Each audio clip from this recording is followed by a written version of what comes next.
ये वाला fan on कर दो।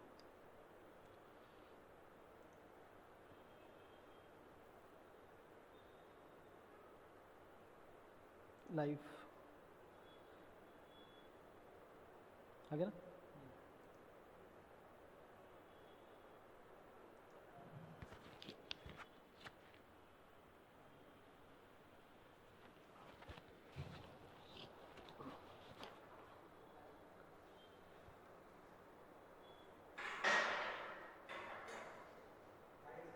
Okay, just checking.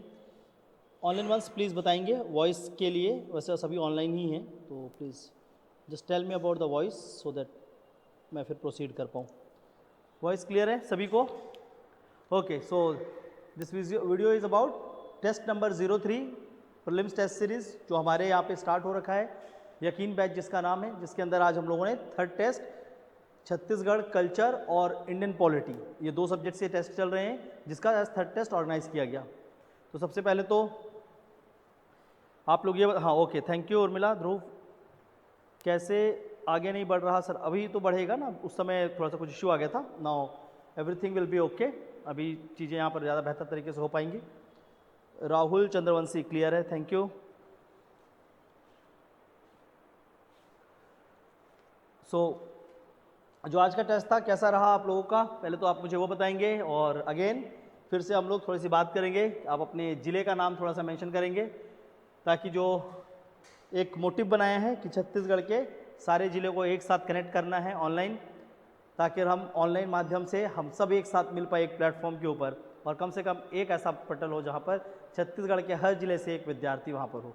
I want you all कि आप अलग अलग जो डिस्ट्रिक्ट्स हैं आप प्लीज़ बताएं, ताकि हमें सभी को जोड़ने पे मदद मिले। ठीक है, तो हम लोग डिस्कस कर रहे हैं test number 03, test number 03 prelims test series Bilaspur IAS academy, prelims test series. ठीक है, तो इसके बारे में बात कर रहे हैं। कोंटा, सो आज स्टार्ट ही रायगढ़ से हुआ है और सुकमा से, तो very good. People from the different part of our states, अलग अलग जगह से जानकर अच्छा लगता है कि बहुत सारे ऐसे लोग जो अलग अलग जगह से होते हैं, जुड़ते हैं ऑनलाइन माध्यम में। हम एक साथ पूरे छत्तीसगढ़ को कनेक्ट कर पाते हैं, और छत्तीसगढ़ के हर हिस्से तक पहुंचना, पहले तो मैं चाहूँगा कि सभी ज़िले कनेक्ट हों, उसके बाद मैं चाहूँगा कि सभी तहसील कनेक्ट हों, और उसके बाद हर एक गाँव कनेक्ट हो, ताकि हर जगह तक शिक्षा को बाधित ना किया जा सके, और ऑनलाइन एक माध्यम जो है जिससे हर व्यक्ति तक शिक्षा को पहुँचाया जा सके। ये उद्देश्य है मेरा, ताकि मैं कम से कम छत्तीसगढ़ में छत्तीसगढ़ पीएससी के रिगार्डिंग जितने भी बच्चे हैं सब तक पहुंच पाऊं, और बिलासपुर आईएएस एकेडमी इस पटल से सब तक पहुंच पाए। तो इसके लिए हम काम कर रहे हैं। ओके, तो आज हम टेस्ट के माध्यम से जब डिस्कशन करते हैं तो बहुत सारी चीज़ें पता चलती हैं।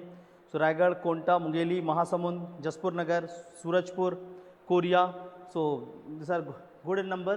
तो हर जगह से हम कनेक्ट हो पा रहे हैं। चलिए, आज का टेस्ट जो था उस टेस्ट के बारे में थोड़ा सा बात करेंगे, और टेस्ट के साथ साथ जो चीज़ें आगे पीछे हो रही थी उसके बारे में भी थोड़ा सा चर्चा करेंगे। ठीक है, तो जो prelims test series discussion 3, discussion 1 and 2 पे मैंने कुछ बातें आपको सिखाई थी, उस बातों को आगे बढ़ाते हैं, और इन छोटे छोटे बिंदुओं से ही प्रीलिम्स आपका अच्छा होगा इस साल, ये बातों को आप ध्यान रखेंगे। ठीक है, so Bastar, we have student from Bastar, Sarangarh, Dongargarh, Mungeli, thank you, Mungeli and Dongargarh, Sarangarh, सभी को thank you to connect with me. मुझे प्रोत्साहित अच्छा लगता है, और मैंने आपको पिछले बार भी कहा था कि वीक में एक दिन ही सही या 2 दिन ही सही, आजकल तो 2 दिन हो चुका हमारे पास, वेडनेसडे और संडे, तो 5-7 मिनट अगर हम बात कर पाते हैं तो काफ़ी अच्छा अनुभव होता है वो, और हर जगह से कनेक्टिविटी फील होती है, तो ये काफ़ी अच्छा है। We have Korba, love from Sarangarh sir, thank you so much. Okay, so prelims test series के डिस्कशंस पे अभी तक हम लोगों ने कुछ बातों को सीखा है पहले और दूसरे क्लासेस में, जिसमें से एक बहुत इंपॉर्टेंट एस्पेक्ट को सीख रहे थे, बबल फिलिंग। मैं आपको बार बार बोल रहा हूँ कि बबल को सही फिल करो। इवन पिछले टेस्ट में भी लोगों ने अपना रोल नंबर गलत फिल करके गए हैं। ठीक है ना, अपना रोल नंबर, अपने नाम, ये सब चीज़ों को गलत मत फिल करिए प्लीज़, वहाँ पर ध्यान रखें। क्वेश्चंस में ऐसी बहुत सारी गलती कर रहे हैं, और उसके बाद फिर मुझे मैसेज करके भेजते हैं कि सर मेरा रिजल्ट पे नाम नहीं आया, मेरा रिजल्ट ही मिसिंग है। और अल्टीमेटली फाइनली जब हम उनको बताते हैं तो क्या होता है, आधे से ज़्यादा लोगों का जो OMR ही गलत फिल है, और OMR को हम रीड नहीं करते हैं, एक मशीन रीड करती है। तो प्लीज़ थोड़ा सा ध्यान रखेंगे कि जब मशीन रीड करेगी तो मशीन 100% प्रिसीशन डिवाइस होती हैं, तो वो किसी भी तरीके की गलतियाँ नहीं किया करती, जो कि उसकी एक पैमाने है, उसको उस पैमाने तक पहुंचना होगा।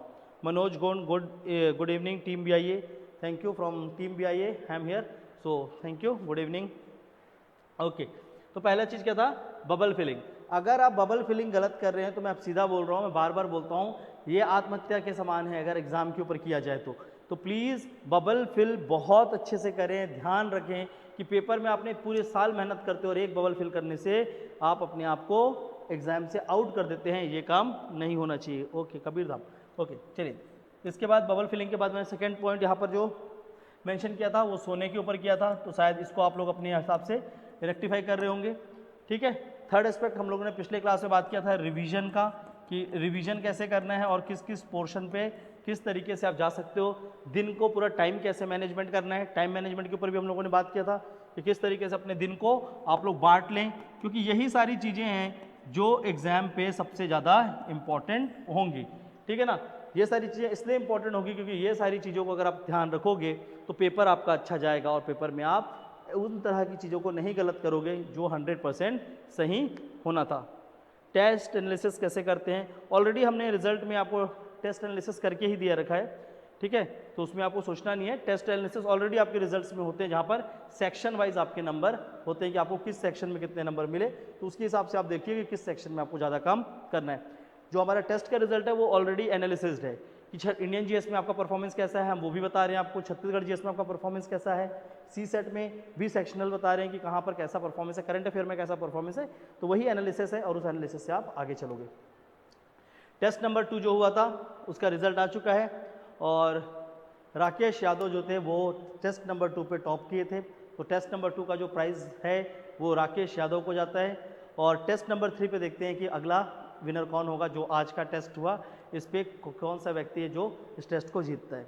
तो congratulation Rakesh and others, please pop up होइए, थोड़ा सा और जोर लगाइए ताकि आप भी रिजल्ट में ऊपर तक पहुंच पाएँ और आप भी विनर बन पाएँ। ओके, सो मनेंद्रगढ़ से कोई आए हैं, देवभोग, थैंक यू। ओके चलिए, तो ये क्या है, ये कुछ चीज़ों के ऊपर हम लोग बात कर चुके थे पिछले टेस्ट में। आज मैंने आपको कहा था कि मैं आपको एक इंपॉर्टेंट चीज़ बताऊंगा जो कि क्या होता है, सिली मिस्टेक्स, ऐसी गलतियां जो पेपर में सबसे ज़्यादा चुभती हैं पेपर के बाद, वो गलतियां जो आपको पता नहीं होता पर पेपर के बाद जब उसके बारे में पता चलता है तो उससे ज़्यादा तकलीफ कुछ नहीं देती। साल भर की नींद भी ले जाती है कुछ लोगों की, कुछ लोगों का वो एक प्रश्न जिसके कारण वो फेल हुए होते हैं, वो एक प्रश्न उनको पूरे जीवन याद रह जाता है। क्यों? क्योंकि वो सिली मिस्टेक किया हुआ प्रश्न होता है। नहीं आता हुआ प्रश्न आपको उतना परेशान नहीं करेगा, जो आता हुआ प्रश्न में किया हुआ गलती परेशान करेगा। तो प्लीज़ इन सिली मिस्टेक्स को आज हम लोग सीखेंगे कि कैसे अवॉइड किया जा सकता है, इससे कैसे बचा जा सकता है और इसका क्या एक अच्छा उपाय है जो कि आपको करना चाहिए, ठीक है। तो आज सबसे पहले हम लोग सिली मिस्टेक्स के बारे में बात करेंगे। जब हम सिली मिस्टेक्स की बात करते हैं खासकर प्रीलिम्स एग्जामिनेशन में, ठीक है ना, प्रीलिम्स का जो टेस्ट है, जब उसमें हम लोग सिली मिस्टेक्स के पॉइंट्स को अगर पॉइंट आउट करें कि किन किन बिंदुओं को ध्यान रखने से वो सिली मिस्टेक्स नहीं होगा, तो उसमें सबसे पहला बिंदु तो मैं आपकी बात करूंगा यहाँ पर। सबसे पहले होता है कि कुछ कीवर्ड्स होते हैं। क्या होते हैं? कुछ ऐसे शब्द होते हैं प्रश्नों में जिन शब्दों को आपको बहुत बारीकियों से पढ़ना चाहिए। इवन मैं तो बोलता हूँ पेंसिल लेकर अपने पेपर को पहले सॉल्व करें, उस वर्ड को जो भी होता है उसको सर्कल लगा देंगे क्वेश्चन पेपर में ही, ठीक है। कीवर्ड्स, कुछ ऐसे शब्द जो शब्द क्या करते हैं, बहुत परेशान करते हैं और इन्हीं शब्दों के कारण कई बार पेपर आपका गलत या सही हो जाता है, ठीक है। जैसे कि इसे कुछ शब्द हैं, मैं आपको बताता हूँ। एक शब्द इसमें सबसे पहले आप लिख लोगे नॉट, नहीं, ठीक है। तो नहीं जो है ये बहुत इंपॉर्टेंट है जीवन में भी और प्रश्न पत्र में भी। कुछ चीज़ नहीं करना है तो आप नहीं बोल दो, अगर उसको हाँ बोलते रहोगे तो खुद दुखी हो जाओगे। उसी तरीके से पेपर में भी अगर नहीं को नहीं समझोगे तो आपको भी क्या होगा, बड़ा प्रॉब्लम होने वाला है, क्योंकि इसके कारण आपके क्वेश्चंस गलत हो जाते हैं। तो फर्स्ट एंड फॉरमोस्ट आपको क्या करना है, नॉट वर्ड जो है इसको जब भी पेपर में दिखे इसको अंडरलाइन ज़रूर कर लेना, ठीक है। नॉट वर्ड के बाद दूसरा इसी तरीके का एक शब्द होगा इनकरेक्ट, असत्य, ठीक है, असत्य, क्योंकि जिस क्वेश्चन में उनको नहीं या असत्य जानना होता है उसमें वो लिखा होता है, बाकी प्रश्नों में आपको सत्य ही बताना है। तो दूसरा क्या शब्द होता है, असत्य, ठीक है। इसके बाद एक तीसरा शब्द, ऐसे जब शब्द आते हैं तो इससे भी बचना, जिसमें से एक शब्द होता है सभी, ऑल, ऑलवेज, हमेशा या सदैव, ठीक है, हमेशा या सदैव। जब ऐसे कोई शब्द आते हैं तो इन शब्दों से भी बचना है, ठीक है ना। कौन शब्दों से बचना है? सभी, हमेशा, ऐसे शब्द जो होते हैं ये किसी भी, अगर हम नॉर्मली जब हम क्या बात कर रहे हैं, चीज़ों की बात कर रहे हैं जनरल, जब हम साइंस नहीं पढ़कर बाकी सब्जेक्ट्स के बारे में बात करते हैं तो as a general rule of social science always और ऑल ये बहुत कम बार ही चीज़ों पे होता है, हर चीज़ वैसा नहीं हो सकता। तो ऑल एंड ऑलवेज हमेशा एग्जामिनर आपको इसलिए भी पुट इन करते हैं ताकि आप उसमें छोटी मोटी मिस्टेक करें कि कोई भी चीज़ें ऑलवेज और ऑल की कैटेगरी पे नहीं आता है, ठीक है ना। एक और शब्द आपको दिखेगा केवल, ओनली, ये ऑप्शंस में भी दिख सकता है और प्रश्नों में भी दिख सकता है कि आप इस केवल शब्द को नहीं पढ़ने के कारण क्वेश्चन को क्या कर जाते हैं, गलत कर जाते हैं। जैसे कि मैं आपको एक क्वेश्चन बताता हूँ, आज मैंने आपको इस रेंज पे क्वेश्चन गलत शायद कुछ लोगों का करवा भी दिया होगा, हो सकता है कुछ लोगों ने सही किया होगा। तो वो प्रश्न है, मैं आपको उसका प्रश्न क्रमांक के हिसाब से बताता हूँ।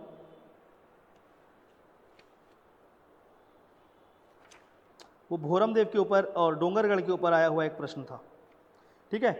जो क्वेश्चन है एक बार आप सभी उसको देखिए अपने पेपर के ऊपर, और मैं वो क्वेश्चन को इसके ऊपर बता रहा हूँ, क्वेश्चन नंबर 30, ठीक है ना, प्रश्न क्रमांक 30। क्योंकि अभी मैं वापस आऊँगा इसके ऊपर, मैं पहले आप सभी को क्वेश्चन नंबर 30 दिखाना चाहूँगा कि इस क्वेश्चन पे आते हुए भी कई लोगों ने शायद गलत कर दिया होगा, ठीक है। तो क्वेश्चन नंबर 30 पे हम लोग चलेंगे यहाँ पे, फिर मैं आऊँगा 1 से। पर जो अभी मैंने आपको बातें रखी उस बातों को देखना कि आप कैसे पेपर में गलत करते हैं, और जिन्होंने अच्छा किया होगा, सही किया होगा, अच्छी बात है, और जिनसे गलती हुई है वो उसकी सुधार करेंगे, ठीक है। क्वेश्चन नंबर 30, ये प्रश्न केवल उस एक लाइन से बन जाता, ठीक है ना, उस एक चीज़ों से, क्योंकि इसका आंसर अगर देखोगे क्वेश्चन नंबर 30 का, तो आंसर क्या होना चाहिए, डी आंसर होना चाहिए, ठीक है, इसका आंसर डी होना चाहिए। अब आप लोग सही में जितने लोगों ने डी लगाया है बहुत अच्छा है, जिन्होंने डी नहीं लगाया है वो वहाँ पर कमेंट करेंगे मुझे कि सर ये क्वेश्चन हमसे गलत हुआ है और इस क्वेश्चन को हमने अटेम्प्ट किया है, ठीक है। तो डी कितने लोगों ने लगाया है क्वेश्चन नंबर 30 पे, पहले बात करेंगे हमसे। क्वेश्चन नंबर 30 ऑप्शन डी कितने लोगों ने टिक किया है? डी, एक आध ने किया होगा, ठीक है, पर मैक्सिमम लोगों ने इस चीज़ों को पढ़ना अच्छे से। देखो जैसे कि क्या पूछा था, इनमें से कौन सा असत्य कथन है। पहली बात तो आपको नॉट को यहाँ पर सही नहीं है को टिक कर लेना था, ठीक है। इसमें से कौन सा असत्य कथन है, जिन्होंने डी लिखा है वेरी गुड, पर जिन्होंने डी नहीं लगाया है वो थोड़ा सा ध्यान रखेंगे। ये छोटे छोटे शब्द जो होते हैं वो आपको एग्जाम में गलती करते हैं। यहाँ पर क्या होता, million of devotees come here only during the Chaitra Navratri. Bamleshwari Devi यहाँ पर लिखा केवल चैत्र नवरात्रि, केवल चैत्र नवरात्रि के दौरान यहाँ लाखों भक्त आते हैं। तो केवल चैत्र के दौरान नहीं, हमेशा यहाँ पर लाखों की तादाद में भक्त आते हैं। तो इस चीज़ों को नहीं पढ़कर ऊपर किसी और चीज़ को टिक कर देना गलत होगा। तो ऐसे कुछ शब्द होते हैं छोटे छोटे, ठीक है ना। अभी तो चलो इस क्वेश्चन में चीज़ें थोड़ी आसान थी, पर ऐसे बहुत सारे और शब्द होते हैं जिसके कारण आप फंस सकते हो। मैं आपको बाद में किसी टेस्ट में दिखाऊंगा कि आप उसमें गलतियाँ क्या करते हो, ठीक है। तो पहले बात तो हम लोग इसके ऊपर काम करते हैं थोड़ा सा, है ना। तो यहाँ पर क्या है, जो कीवर्ड्स हैं, ऐसे शब्द जो शब्द आपके प्रश्न में आपको अच्छे से पढ़ना है वो कौन से हैं, करेक्ट, इनकरेक्ट, सभी, इनमें से कोई नहीं, ऐसे शब्दों को अच्छे से पढ़ना है। इसके बाद आता है आरोही और अवरोही, ठीक है ना, आरोही और अवरोही, असेंडिंग और डिसेंडिंग। एक शब्द क्या आता है, असेंडिंग और डिसेंडिंग, ठीक है। जब भी ऐसे प्रश्न आते हैं ऊपर से नीचे जमाओ, नीचे से ऊपर जमाओ, तो हम लोग क्या करते हैं वहाँ पर अक्सर गलत करते हैं। तो आपको ऐसे शब्दों को थोड़ा सा ध्यान रखना होगा कि बढ़ते क्रम में बोल रहा है, घटते क्रम में बोल रहा है। जब भी ऐसे प्रश्न आते हैं जहाँ पर सब करो आरोही और ये सारे चीज़ आते हैं, तो कभी भी ऑप्शंस को जब सॉल्व करते हो, जैसे लिखा था ना 1 2 3 4, तो इसके हिसाब से नहीं, इसको क्या करना, बगल में जो खाली स्पेस होता है वहाँ पर पहले अरेंज कर लेना। क्या करना है, वहाँ पर उस ऑर्डर में उसको पहले अरेंज किया करो। ऑप्शंस देख के अरेंज मत करो, अपने हिसाब से पहले यहाँ पर अरेंज कर लो। अरेंज करने के बाद देखो क्या आपने अरेंज किया, वो एक ऑप्शन है। हमेशा ये काम को करना अगर आप चाहते हैं कि पेपर में ये गलतियाँ ना हो। Vijay Malakar, Raigarh, thank you Vijay. Okay, तो क्या करना है आपको, इन चीज़ों को थोड़ा सा ध्यान रखना है। तो सिली मिस्टेक्स के लिए सबसे पहला सिली मिस्टेक्स कहाँ पर होता है, कीवर्ड्स के सिलेक्शंस पे। जब आपका कीवर्ड्स आपसे मिस हो जाता है तो एक आपसे सिली मिस्टेक होता है, ठीक है। तो सिली मिस्टेक्स के कारण क्या क्या है, पहला है कीवर्ड्स।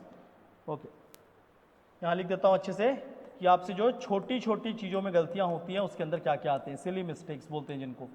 तो उसमें पहला क्या देख रहे थे हम लोग, कीवर्ड्स, ठीक है। तो कीवर्ड्स जो भी आपको मेंशन कराया था, उन सारे के सारे शब्दों को अच्छे से पढ़ना, धीमा पढ़ना और प्रश्नों को बहुत तेजी से नहीं भागना है। दूसरा सिली मिस्टेक्स मैं आपको पहले बता रहा हूँ, यहाँ पर एग्जामिनर एक बेसिक तरीके का क्वेश्चन सेट करते हैं। पेपर में एक तरीके का क्वेश्चन सेट होता है जिसमें वो क्वेश्चन बहुत आसान सा नज़र आता है। क्वेश्चन क्या होता है, वन लाइनर क्वेश्चन होगा, बहुत सिंपल सा एक क्वेश्चन होगा और उसमें ऑप्शन ए, बी, सी और डी ऐसे 4 ऑप्शन होंगे। बहुत आसान सा एक प्रश्न होगा जिसमें ऑप्शन ए को कुछ इस तरीके से रखा जाएगा कि आपको लगेगा कि यही व्यक्ति उसका आंसर होना चाहिए। तो जब भी आपका क्या होता है, ऑप्शन ए, पहले से याद रखना, जब भी पेपर में ऑप्शन ए आपको आंसर लगता है, ठीक है, तो सबसे पहले क्या करना है, रुकना है, टिक मार के सीधा गोला नहीं भरना है। जब भी आपको ऑप्शन ए आंसर लगता है तो आप क्या करोगे, सारे ऑप्शंस को पहले पढ़ोगे। किसी भी प्रश्न में सारे ऑप्शन को पढ़े बिना क्वेश्चन को सॉल्व नहीं करना। पहली बात लिख लो इसको। सिली मिस्टेक्स क्या होते हैं, जब हम पूरे ऑप्शन बिना पढ़े ही क्वेश्चन में आंसर टिक कर दिया करते हैं। तो दूसरा क्या करना है, जब बेसिक तरीके से याद रखना है कि क्वेश्चंस के सारे option, read all the options, अच्छे से ध्यान रखो, जितने भी ऑप्शन है सभी को आपको रीड करने की जरूरत होती है, सभी को पढ़ना जरूरी है, ठीक है। जैसे अभी आपने इन चारों ऑप्शंस को पढ़ेंगे तो तब आप उसके बाद कंक्लूजन लीजिए कि चारों में से कौन सा सही होगा। और जब भी ऐसा होता है कि ए ऑप्शन आपको सही लग रहा है, ये 99% टाइम आप देखोगे कि सही होगा जो मैं बोलने जा रहा हूँ, ठीक है। पर आप एग्जामिनर भी स्मार्ट हो चुके हैं तो वो सब चीज़ें नहीं करते वो, लेकिन फिर भी 99% टाइम दिखेगा कि जब भी आपको लगता है कि ऑप्शन ए सही है और वो सही ना हो तो हमेशा ऑप्शन डी ही उसका आंसर होता है। इसके पीछे एक तरीका होता है, इस क्वेश्चन को ऐसे क्यों बनाया जाता है कि आपको ऑप्शन ए आप पढ़ोगे, आपको लगेगा कि यार यही तो आंसर है, फिर भी आपका मन जाएगा कि चलो बी भी पढ़ लेते हैं, फिर आपने बी पढ़ लिया, ठीक है। बी पढ़ने का बोला कि बी में तो आंसर है नहीं, ए ही लग रहा है, सी पढ़ लिया, सी के बाद आप लगभग कंफर्म हो जाते हो कि मैंने जो पढ़ा है वो सही है और आप डी को छोड़ देते हो। तो हमेशा एग्जामिनर क्या करता है, आपकी आंखों से उस उत्तर को दूर कर देता है जो एक्चुअल में उसका आंसर होता है और एक ऐसा ऑप्शन को सेट कर देता है जिस ऑप्शन के कारण आप फंस जाते हो। और ये आप लोगों ने बेसिक बहुत सारे एग्जाम्स पे देखा होगा। तो सेकंड थिंग क्या होता है कि बेसिक रीडिंग जो हो रही है आपकी, ठीक है ना, रीडिंग जो पढ़ रहे हैं, पढ़ें काफ़ी अच्छे से और ऑप्शन ए और ऑप्शन डी पे काफ़ी अच्छे से फोकस रखें। ऑप्शन ए ही वो ऑप्शन है जो आपको सबसे अधिक सिली मिस्टेक कराता है। दूसरी बात, सिली मिस्टेक्स किस क्वेश्चन में अधिक होते हैं मैं आपको यही बताता हूँ। ये जो सिली मिस्टेक्स हैं, साधारण गलतियाँ जो एकदम सामान्य गलतियाँ हैं, वो सबसे अधिक होता है वन लाइनर क्वेश्चन में, जो आसान क्वेश्चन होते हैं। इजी क्वेश्चन में ही आप सिली मिस्टेक करोगे, हार्ड क्वेश्चन में तो वैसे भी आप सिली मिस्टेक करोगे नहीं, उसमें सिर्फ मिस्टेक करेंगे, ठीक है, या तो वो बन जाएगा। तो इजी क्वेश्चन में सिली मिस्टेक क्यों होते हैं, क्योंकि जैसे ही आप क्वेश्चन इजी देखते हो तो यहाँ पर पहली बात क्या होता है, खुशी का दौर छा जाता है। यू बिकम वेरी हैप्पी कि मैं आज पढ़कर आया हूँ और ये क्वेश्चन तो मैं बना के ही जाऊँगा। तो खुश नहीं होना है जब तक के 100 प्रश्न ना कर लो। तो पेपर में जब जाते हैं तो वहाँ पर बेवजह का हैप्पीनेस और बेवजह का दुखी नहीं होना है। चाहे 4 क्वेश्चन शुरू के नहीं बने तो दुखी नहीं होगा, पेपर टफ आ गया। 96 क्वेश्चन बचे हुए हैं जिसमें हम स्कोर करके एग्जाम को अच्छा कर सकते हैं। और ना तो इस बात के लिए दुखी होना है, सुखी होना है कि मेरे से शुरू के 4 क्वेश्चन बन गए तो पेपर बहुत आसान है, इस बार तो मैं पक्का पास हो जाऊँगा। पेपर के ऊपर ये सब चीज़ें अपने आप को नहीं बोलना है। पेपर के ऊपर सिर्फ अपने आप पे ध्यान देना है कि आपका क्वेश्चन सही हो। तो कभी भी पेपर में आसान क्वेश्चन आने पे खुश ना होएं, सिर्फ उसको बहुत बारीकियों से पढ़ते रहें, ठीक है। सबसे पहले क्या करना है, माइंड को, जो दिमाग है उसको कॉन्सेंट्रेट करके रखना है, उसको एकाग्र करके रखना है, ठीक है। अगर आपने दिमाग के एकाग्रपन को बिगाड़ा तो एक दिमाग क्या करेगा, आपका 2-4 क्वेश्चन भी बिगाड़ देगा, ठीक है। तो सेकंड क्या रखना है कि वहाँ पर आपको खुशी नहीं होना है, आपको सिंपल है जो क्वेश्चन है, क्वेश्चन को डील करो और आगे बढ़ो। हो सकता है 2 क्वेश्चन आपसे अच्छे बने, पीछे के 10 क्वेश्चन एक साथ नहीं बन रहे होंगे। तो दूसरा चीज़ क्या करना है, इस चीज़ पे ध्यान रखना है, हैप्पीनेस पे थोड़ा सा कम रहना है और प्रश्नों को अच्छे से पढ़ना है। इसके बाद सिली मिस्टेक्स कहाँ पर होता है, एक होता है जब आपका साइन करने के लिए एग्जामिनर आते हैं, ठीक है। दूसरा, आपके बगल में जो लोग बैठे हैं वो लोग क्या कर रहे हैं, शोर कर रहे हैं। ठीक है ना, आपके बगल में कोई व्यक्ति है, वो आपस में बात कर रहे हैं, या एग्जामिनर आपका पेपर साइन करने आते हैं, तो उस समय क्या होता है, एक आध मिनट के लिए आपका दिमाग इधर से उधर चला जाता है। इसी तरीके से एक और गलती कहाँ पर होती है, जब क्वेश्चन का ऑप्शन, कोई भी क्वेश्चन का जब ऑप्शन क्या होता है, दूसरे पेज में चले जाता है, सेकंड पेज में चले जाता है। ठीक है ना, ये सब चीज़ों को ध्यान रखना है। जब भी क्वेश्चन का ऑप्शन किसी सेकंड पेज में चले जाए, मतलब इस पेज में क्वेश्चन है, उसका ऑप्शन पीछे है, जब दूसरे पेज में ऑप्शन चले जाए, जब लोग शोर करें, और तीसरा एग्जामिनर जब साइन करने आते हैं, जब भी ये तीन चीज़ें होंगी, जब भी याद रखना, पेपर हॉल में या जब नॉर्मल आप टेस्ट देते हो, जब भी ये तीन चीज़ें होंगी एग्जाम पे, उस समय क्या करना है, आप जिस भी क्वेश्चन पे हैं उस क्वेश्चन को रीड करना, फिर से पुनः एक बार पढ़ना। सीधा ये नहीं करना कि अच्छा इसका आंसर तो सी है और सी मार दिए अपने, ठीक है ना, बाद में क्या होगा, वो गलत हो सकता है। इसलिए प्लीज़ ध्यान रखना, जब भी ये सब चीज़ें होंगी तो इसके ऊपर आप क्या करना है, क्वेश्चंस को फिर से रीड करना है। मैं बहुत आधारभूत बातें कर रहा हूँ, यही सब चीज़ नहीं करोगे ना तो कम से कम 1 से 2 क्वेश्चन बच जाएगा, और वही 1-2 क्वेश्चन आपके फेल होने का कारण बनता है। तो प्लीज़ उन चीज़ों से बच के रहना है। किस किस चीज़ों से, कीवर्ड से, दूसरा जो बेसिक क्वेश्चन पेपर का सेटिंग होता है उससे, तीसरा आसान क्वेश्चन जो भी होते हैं उसको बहुत बारीकियों से पढ़ें, खासकर वन लाइनर क्वेश्चन को, चौथा जो इस तरीके के मिस्टेक होते हैं, और पांचवा होता है यही सिली मिस्टेक जिसको बोलते हैं बबल फिलिंग। तो बबल के ऊपर मैंने ऑलरेडी बात किया है, तो बबल फिलिंग को बहुत अच्छे से प्रैक्टिस कर लें। आप में से जितने लोग भी हैं जो ऑनलाइन भी टेस्ट देते हैं, देखो ऑनलाइन आप सिस्टम के ऊपर देते हो, सिस्टम में टेस्ट देने के बाद एटलीस्ट 2-4 टेस्ट में बबल फिल करके देख लेना, क्योंकि बबल फिलिंग बहुत ज़्यादा इंपॉर्टेंट है। कभी कभी क्या होता है, आप क्वेश्चंस को रीड करते हैं और उसके बाद तुरंत गलती करते हैं, तो जब क्वेश्चंस पे बबल फिलिंग करना है उसके बारे में बात करते हैं। ठीक है, मान लीजिए कि आपका क्या है, क्वेश्चन नंबर 1, क्वेश्चन नंबर 2, 3, 4, 5, और यहाँ पर इस तरीके से सर्कल बने होते हैं ABCD। तो इसमें 2 चीज़ें कर सकते हो आप, पहले तो आप पेंसिल से पूरे पेपर को सॉल्व करिए। जब पेपर आप सॉल्व करते हैं तो आप सपोज करो क्वेश्चन नंबर 1 में आपको लगा कि बी आंसर, तो वहाँ पर ऐसा सर्कल डॉट लगा दो, तो डॉट आपको एटलीस्ट याद दिलाएगा कि हाँ यहाँ पर मैंने ये डॉट को लगाया है। और वो क्वेश्चन जिसको बिल्कुल सॉल्व नहीं करते उसको अच्छे से देखना क्या होता है कि, और कभी भी जब आप बबल फिल करते हो तो फिर से उस क्वेश्चन को देखना है, फिर फिल करना है, फिर 2 में जाना है, फिर फिल करना है, फिर 3 में जाना है, फिर फिल करना है। ऐसा मत कर लेना अच्छा 1 का ए, 2 का बी, 3 का सी, 4 का डी, चलो भरते हैं बबल। ऐसा अगर करोगे ना कि अपने दिमाग में रख के करोगे तो वहाँ से गलती हो जाएगी। तो हर बार क्या करना है, क्वेश्चन को देखना है, ऑप्शन को देखना है, फिर बबल फिल करना है। तो प्लीज़ इस चीज़ को याद रखना, क्वेश्चन को देखना है, आंसर को देखना है, बबल फिल करना है, क्वेश्चन को देखना है, आंसर को देखना है, बबल फिल करना है, क्वेश्चन को देखना है, आंसर को देखना है, फिर बबल फिल करना है। प्लीज़ इसको जितने बार मैंने कहा है उतने बार अपने दिमाग में बैठ ला लीजिए। अगर आप इन चीज़ों को नहीं करोगे जो यहाँ पे लिखा हुआ है, इन चीज़ों को, कीवर्ड्स इसमें सबसे ज़्यादा आपको प्रॉब्लम देगा। ठीक है ना, अभी ज्योग्राफी वगैरह का सब्जेक्ट आएगा तब वहाँ पर दिशा, डायरेक्शन, तो डायरेक्शन भी क्या कर रहा होगा, आपको परेशान करेगा, वो भी कीवर्ड्स के रूप में आएगा। डायरेक्शन की उत्तर है कि दक्षिण है कि पूर्व है पश्चिम है। तो धीरे धीरे पेपर बाय पेपर कीवर्ड्स को धीरे धीरे करके आप सीख जाओगे, लेकिन इन चीज़ों को सीखने का प्रयास अभी से कर लो, ये तो फिर भी हो जाएगा। अब क्या होता है, टेस्ट देने आते हैं, तो टेस्ट देने आने के बाद जाते हैं टेस्ट देकर, तो ये लगता है कि ठीक है ना, चलो 2 क्वेश्चन टेस्ट में ही तो गलत हुआ, पेपर में क्या होगा, और एग्जैक्टली वही चीज़ आप पेपर में कर दोगे। तो टेस्ट को उतनी सिंसियरिटी से दीजिए जितनी सिंसियरिटी से आप पेपर देते हैं। किसी से बात नहीं करना है, प्रॉपर अपने पेपर पे कंसंट्रेट करना है, प्रॉपर उस चीज़ों के ऊपर काम करना है। अगर आप इस चीज़ों पे ध्यान दे पाओगे तो ये चीज़ें आपकी अपने आप बेहतर हो जाएगी। ठीक है, तो आई होप आपको ये सिली मिस्टेक्स के ऊपर जो मैंने आपसे छोटे समय पे बताया है ये आपको बेहतर तरीके से समझ आ रहा होगा, और इससे ही आपका आंसर्स भी आप कर पाओगे। Okay, so online once silly mistake clear है सभी को, क्या है, कैसा है, वहाँ पर क्या काम करना है। Sushant Nirala, Gautam, Aman Sagar Sinha, Geetesh Umariya, okay, so there are many peoples, Jyoti Ghritlahare, Thakur ji, अच्छा, मनोज, सुशांत निराला, लीला कृष्ण रावते, राशि सिंह, ओके, चलो थैंक यू सो मच, इतने लोग जो जुड़े हैं, और भी बहुत सारे लोग हैं। ओके, अब हम आते हैं क्वेश्चन बाय क्वेश्चन चीज़ों को देखने के लिए। प्रियंका मित्तल, चलो अब हम लोग चलते हैं क्वेश्चन बाय क्वेश्चन पेपर्स को सॉल्व करने के लिए।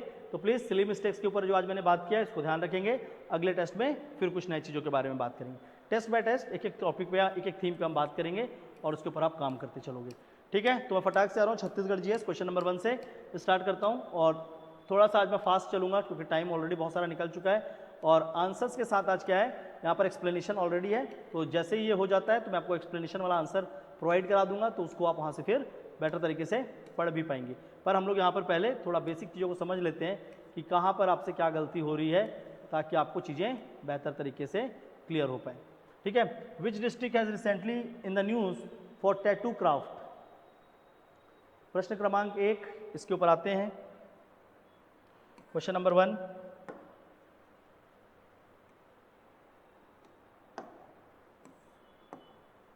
ओके, सो क्वेश्चन नंबर 1 को देखते हैं। क्वेश्चन नंबर 1 बोलता है which district has recently come into the news for the tattoo craft where the tattoo craft training centre was inaugurated. गोदना शिल्प में कौन से जिले में हाल ही में चर्चा में आया, जहां पर क्या बनाया गया है, गोदना शिल्प प्रशिक्षण केंद्र। ठीक है, तो ये जिला कौन सा है, इसका आंसर होगा बी, गरियाबंद। तो प्लीज इसको टिक करेंगे आप लोग, बी गरियाबंद। 4 ऑप्शंस में क्या क्या था, कोरबा, गरियाबंद, महासमुंद एंड राजनांदगांव। तो इसका आंसर होगा गरियाबंद। प्लीज टिक करेंगे आप सभी। Important question for this year examination. Okay, question number 2, match the following.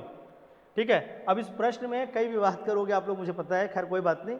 इस क्वेश्चन को ऑप्शंस के हिसाब से आपको अरेंज करना है, इसको अपने मन मर्जी अरेंज नहीं करना है। ठीक है, क्योंकि सबका इसमें आंसर अलग होगा, लेकिन ऑप्शंस जिस तरह को फेवर कर रहा है उसके हिसाब से बात करना है। निम्नलिखित का मिलान करें। तो यहाँ पर कौन कौन सी जनजाति दी गई है, बैगा, कमार और देवार जनजाति। ठीक है, ऑप्शंस क्या है, चेहरे में टैटू जो कराते हैं, चेहरे पर गोदना वाले, दूसरे कौन से, कंधे में मोर की आकृति जो बनाते हैं, और तीसरा जनरल टैटू ट्रेडिशन, गोदना गुदवाने का प्रचलन। तो गोदना गुदवाने का प्रचलन जिन जनजातियों में है। ठीक है, तो देखो अब यहाँ से अगर स्पेसिफिकली देखोगे तो दीवार के ऊपर ऐसे ये दोनों ही चीज़ नहीं लिखा हुआ है कहीं पर भी। अगर देवार समुदाय में देखोगे तो चेहरे पे गोदना या मयूर का गोदना, ये दोनों नहीं लिखा रहता, लेकिन वहाँ पर गोदना की कलाकृति या चीज़ें बनाई जाती हैं। तो दीवार क्या होगा, 3 होगा। ठीक है, तो इसका आंसर अगर देखोगे तो दीवार का क्या लिखा जाएगा, 3।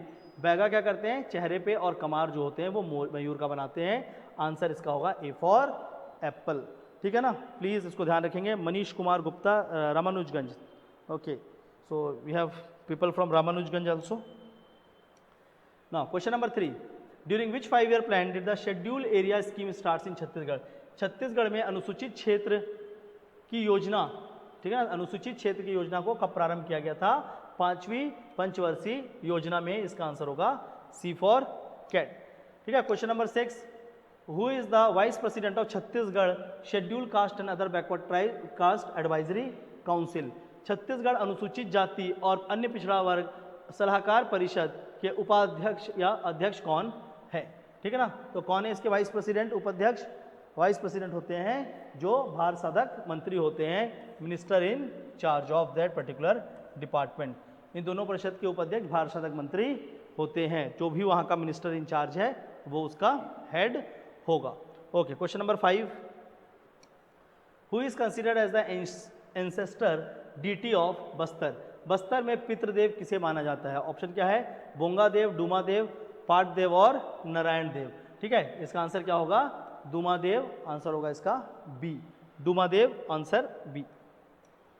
इसके बाद आगे बढ़ते हैं, क्वेश्चन नंबर 6। ठीक है, ये मैच द फॉलोइंग का एक प्रश्न है।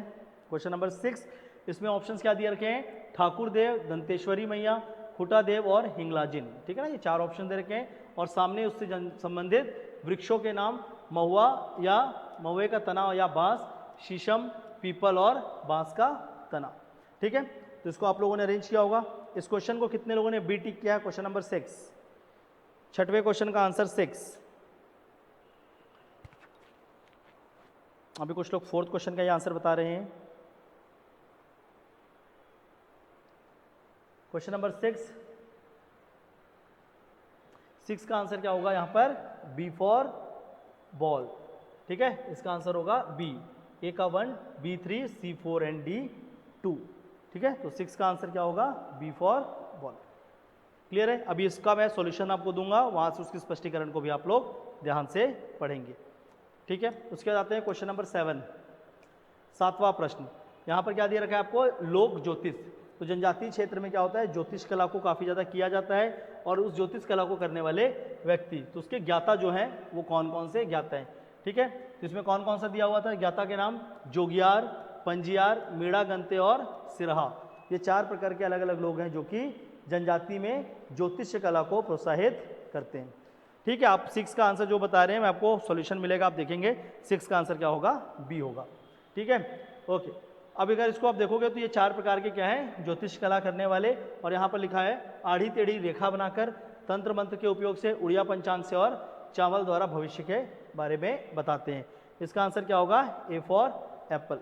ठीक है, आंसर प्लीज ध्यान रखेंगे, इसका आंसर होगा ए फॉर एप्पल। ठीक है, प्लीज इसको ध्यान रखोगे आप लोग। क्वेश्चन नंबर 7 ऑलरेडी आपने टेस्ट दिया हुआ है, इस क्वेश्चन को पढ़ रखा है, इसलिए मैं उस क्वेश्चन के बारे में ज़्यादा बात नहीं कर रहा हूँ, और जो मैच द फॉलोइंग है उसका आंसर डायरेक्टली बता रहा हूँ, बाकी जो समझाने वाले प्रश्न है उसको जरूर समझाऊंगा। ठीक है ना। क्वेश्चन नंबर 8 यहाँ पर क्या दिया है, जनजाति, और यहाँ पर दिया था वो जनजाति किस मिश्रण से बनाई गई है। ठीक है, तो कई लोगों को इस क्वेश्चन में डाउट है कि कहीं ये ऑप्शन सेम तो नहीं दिया हुआ है, यहाँ पर ऑप्शन सेम नहीं था, ये क्वेश्चन काफ़ी ट्रिकी क्वेश्चन था। इस क्वेश्चन का जो आंसर होगा वो क्या होगा, ए फॉर एप्पल। ठीक है, प्लीज इसको अच्छे से ध्यान रखेंगे, इसका आंसर होगा ए। ठीक है, क्वेश्चन नंबर 8 इसका आंसर होगा ए। क्वेश्चन नंबर 9 की ओर आगे आते हैं।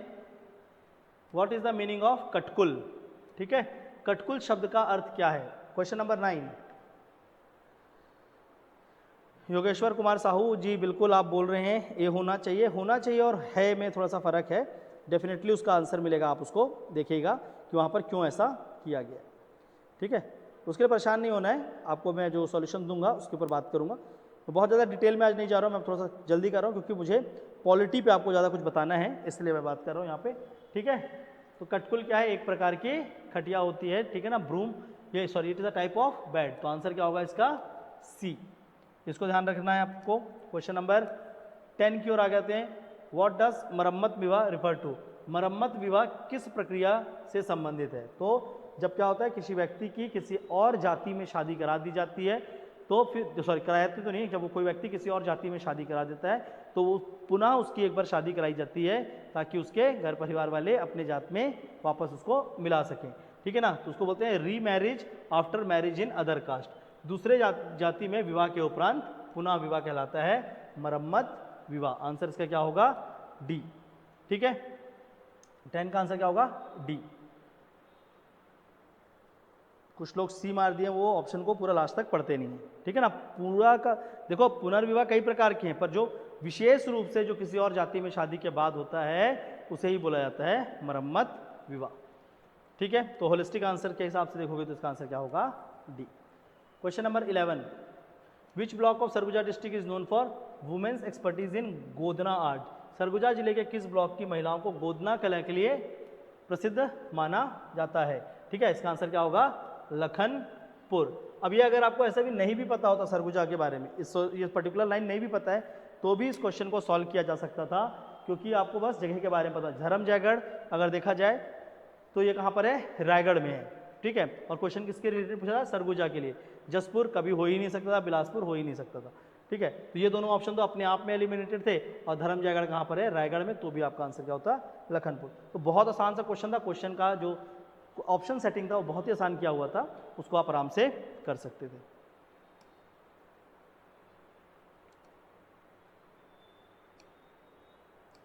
इसके बाद आगे चलते हैं, क्वेश्चन नंबर 12। ठीक है, 12वां प्रश्न, ताड़ी पेय पदार्थ बैगा जनजाति द्वारा ताड़ और छिंद वृक्ष से प्राप्त किया जाता है। Region, tadi is equally popular across all the tribal region of Chhattisgarh. ताड़ी छत्तीसगढ़ के सभी आदिवासी क्षेत्र में सामान्य रूप से लोकप्रिय है। क्वेश्चन नंबर 12, इसका आंसर क्या होगा। ठीक है, यहाँ पर इसका आंसर थोड़ा सा अलग लिखा हुआ है, इसका आंसर क्या होगा, both A and R are wrong. तो इसका आंसर क्या होगा, दोनों गलत हैं, आंसर होगा इसका सी। ताड़ी मुख्य रूप से ताड़ से बनता है, छिंद से नहीं बनता है, छिंद से छिंदरस बनता है। ठीक है, तो इसका आंसर क्या होगा, सी। क्वेश्चन नंबर 12, आंसर होगा इसका C. Question number 13, pej beverage is made from the rice. पेज जो है इसको चावल से बनाया जाता है। गोंड जनजाति मुख्यतः पेज का सेवन करती है। ठीक है ना, the Gond tribe predominantly uses this. ठीक है, इसका आंसर क्या होगा, both A and R are correct, answer होगा इसका बी। क्वेश्चन नंबर 13, आंसर होगा बी। इसके बाद आते हैं क्वेश्चन नंबर 14। 12 का आप लोग ए बोल रहे हैं, ए क्यों बोल रहे हैं, A is correct, R is wrong. Toddy is obtain from palm and chhind. ताड़ी को ताड़ तथा छिंद वृक्ष से प्राप्त किया जाता है, छिंद से नहीं किया जा सकता, छिंद से छिंदरस प्राप्त किया जाता है। ठीक है, उस क्वेश्चन को पूरा पढ़ना था लास्ट तक। जिन्होंने गलती किया, बहुत छोटे छोटे मिस्टेक्स करके जा रहे हो, वही मैं बोल रहा हूँ, सिली मिस्टेक्स को आप लोग अवॉइड करें। क्वेश्चन नंबर 13 ऑलरेडी हमने कवर कर लिया है। क्वेश्चन नंबर 14 बहुत आसान सा क्वेश्चन था, ठीक है। सल्फी, ठीक है ना, यहाँ पर क्या क्या देखा है, सल्फी जो कि मुड़िया और माड़िया टाइप में जाएगा, ठीक है ना। ताड़ी, ताड़ी किसका है, बैगा जनजाति। उसके बाद आता है कोसमा और हड़िया। कोसमा किससे संबंधित है, उरांव से, और हड़िया किससे संबंधित है, पहाड़ी कोरवा से संबंधित है। इसका आंसर क्या होगा, ए 21C3। तो बिल्कुल आसान सा प्रश्न, क्वेश्चन नंबर 14। इसको किसी ने तो गलत नहीं कर दिया है, 14 गलत नहीं करना है, ठीक है। 14 क्वेश्चन को गलत कर रहे हो तो ये याद रखना कि अभी आपको पढ़ने की बहुत ज़्यादा ज़रूरत है। ये छत्तीसगढ़ जनजाति का बिल्कुल आधारभूत क्वेश्चन था, एकदम बेसिक सा क्वेश्चन था। आगे बढ़ते हैं क्वेश्चन नंबर 15 की ओर। What is the unique style of wearing sari worn by tribal women of Chhattisgarh called. छत्तीसगढ़ में आदिवासी महिलाओं द्वारा जो साड़ी पहनने की विशिष्ट शैली को क्या कहा जाता है, ठीक है। तो साड़ी पहनने की एक विशिष्ट शैली है जिसको बोलते हैं कछोरा शैली। आंसर क्या होगा इसका, सी, कचोरा शैली। आंसर होगा इसका सी, ठीक है। क्वेश्चन नंबर 15 इसका आंसर है सी। आगे बढ़ते हैं क्वेश्चन नंबर 16 की ओर।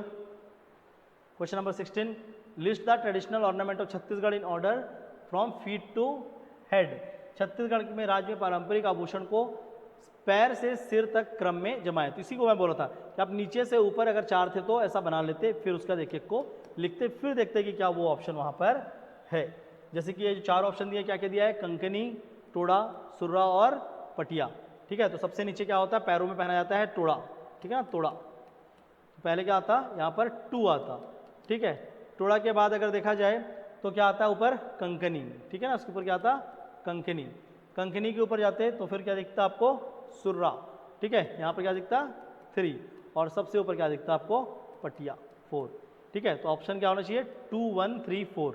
अब ऐसा कोई ऑप्शन है क्या यहाँ पर 2 1 3 4, तो इसका आंसर क्या होता है, ए फॉर एप्पल।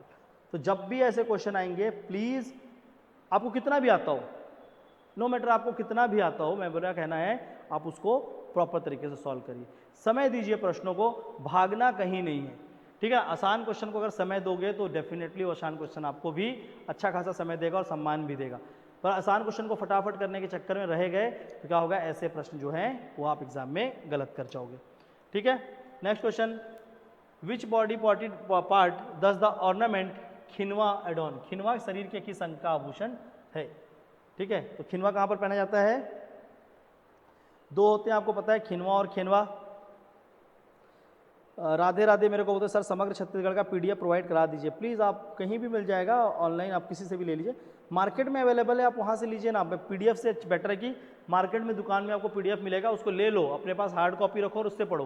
पीडीएफ से क्या पढ़ना, आप डायरेक्टली ले लो हार्ड कॉपी, 100-150 रुपये की फोटो कॉपी आ रही है, प्लीज़ वहाँ से बाय कर लीजिए, ठीक है। तो प्लीज़ उसके ऊपर ध्यान देना, और आप एक ही चीज़ को बार बार ना लिखें, राधे राधे जो भी हैं आप, है ना। आपने एक बार लिखा, मैंने पढ़ लिया है, और अगर आप फिर से उसको करेंगे तो फिर थोड़ा सा हमें प्रॉब्लम होगा, फिर आपके कमेंट्स थोड़े से, प्लीज़ एक बार लिख दो, मैं डेफिनेटली यहाँ से रीड कर रहा हूँ, ठीक है ना, क्योंकि बाकी लोग भी जुड़े हैं और उनके भी बहुत सारे कंसर्न होते हैं, तो आप एक ही मैसेज को बार बार ना लिखें। ओके चलिए, तो खिनवा शरीर के किस अंग में पहना जाता है, ठीक है ना, यहाँ पर खिनवा लिखा हुआ है, खिनवा को पहना जाता है कहाँ पर, कान पे। इसका आंसर होगा बी फॉर बॉल। इसके बाद आता है question number 18, Guruwariya Chowk is made to please which goddess. गुरुवारिया चौक को किस देवी को पसंद करने के लिए बनाया जाता है, ठीक है। तो ये कब किसके लिए बनाया जाता है, लक्ष्मी माता के लिए, ठीक है। गुरुवार के दिन क्या करते हैं, पूजा की जाती है, और लक्ष्मी के लिए क्या बनाया जाता है, गुरुवारिया चौक। इसका आंसर क्या होगा, सी। When is आठे Kanhaiya painting is made in the Chhattisgarh. आठे कन्हैया जो है चित्रकला छत्तीसगढ़ में कब बनाया जाता है, कृष्ण जन्माष्टमी के दिन, जो कि कब आता है, भादो के माह में आता है। इसका आंसर क्या होगा, in the month of Bhado, B. Answer क्या होगा इसका, B for ball, in month of Bhado. कुछ लोग सी टिक कर रहे हैं, नहीं वो पिछले क्वेश्चन के लिए बात कर रहे हैं, ओके, इन मंथ ऑफ भादो। इसके आते हैं question number 20, on which occasion is the Hartalika painting made. Hartalika चित्रकला किस अवसर में बनाया जाता है। तो एकदम सिंपल सा था, ऑप्शन में ही लिखा हुआ था हरतालिका तीज, ठीक है। इसको तो कोई गलत नहीं करके आ गया, एनीवन जिसने क्वेश्चन नंबर 20 को गलत किया है। सर मैं सब्जेक्ट कैसे कवर करूं, पढ़ी तो हूं पर क्वेश्चन रॉन्ग हो रहा बहुत। प्रैक्टिस करिए जितना ज़्यादा हो सके, ऑब्जेक्टिव क्वेश्चन प्रैक्टिस करिए और रिवीजन करिए।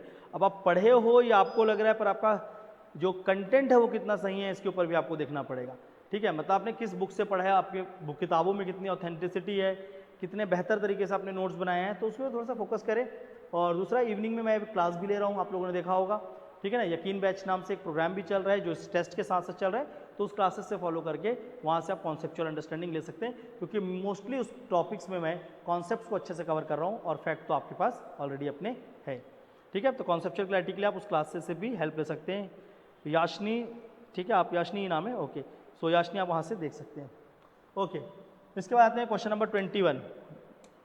ठीक है, अब 20 को गलत नहीं करना है, वहाँ पर क्वेश्चन में ही लिखा हुआ है। Question number 21, match the list given below and select the correct answer with the help of given code. नीचे दिए गए सूचियों का मिलान कीजिए और सही कोड की सहायता से सही उत्तर का चुनाव करें। ठीक है, तो यहाँ पर क्या क्या दे रखा है, पचराही। ठीक है ना, पचराही कहाँ पर है, कबीर धाम पे है, सभी अच्छे से ध्यान रखेंगे। हाफ नदी के किनारे आता है पचराही, कबीर धाम पे।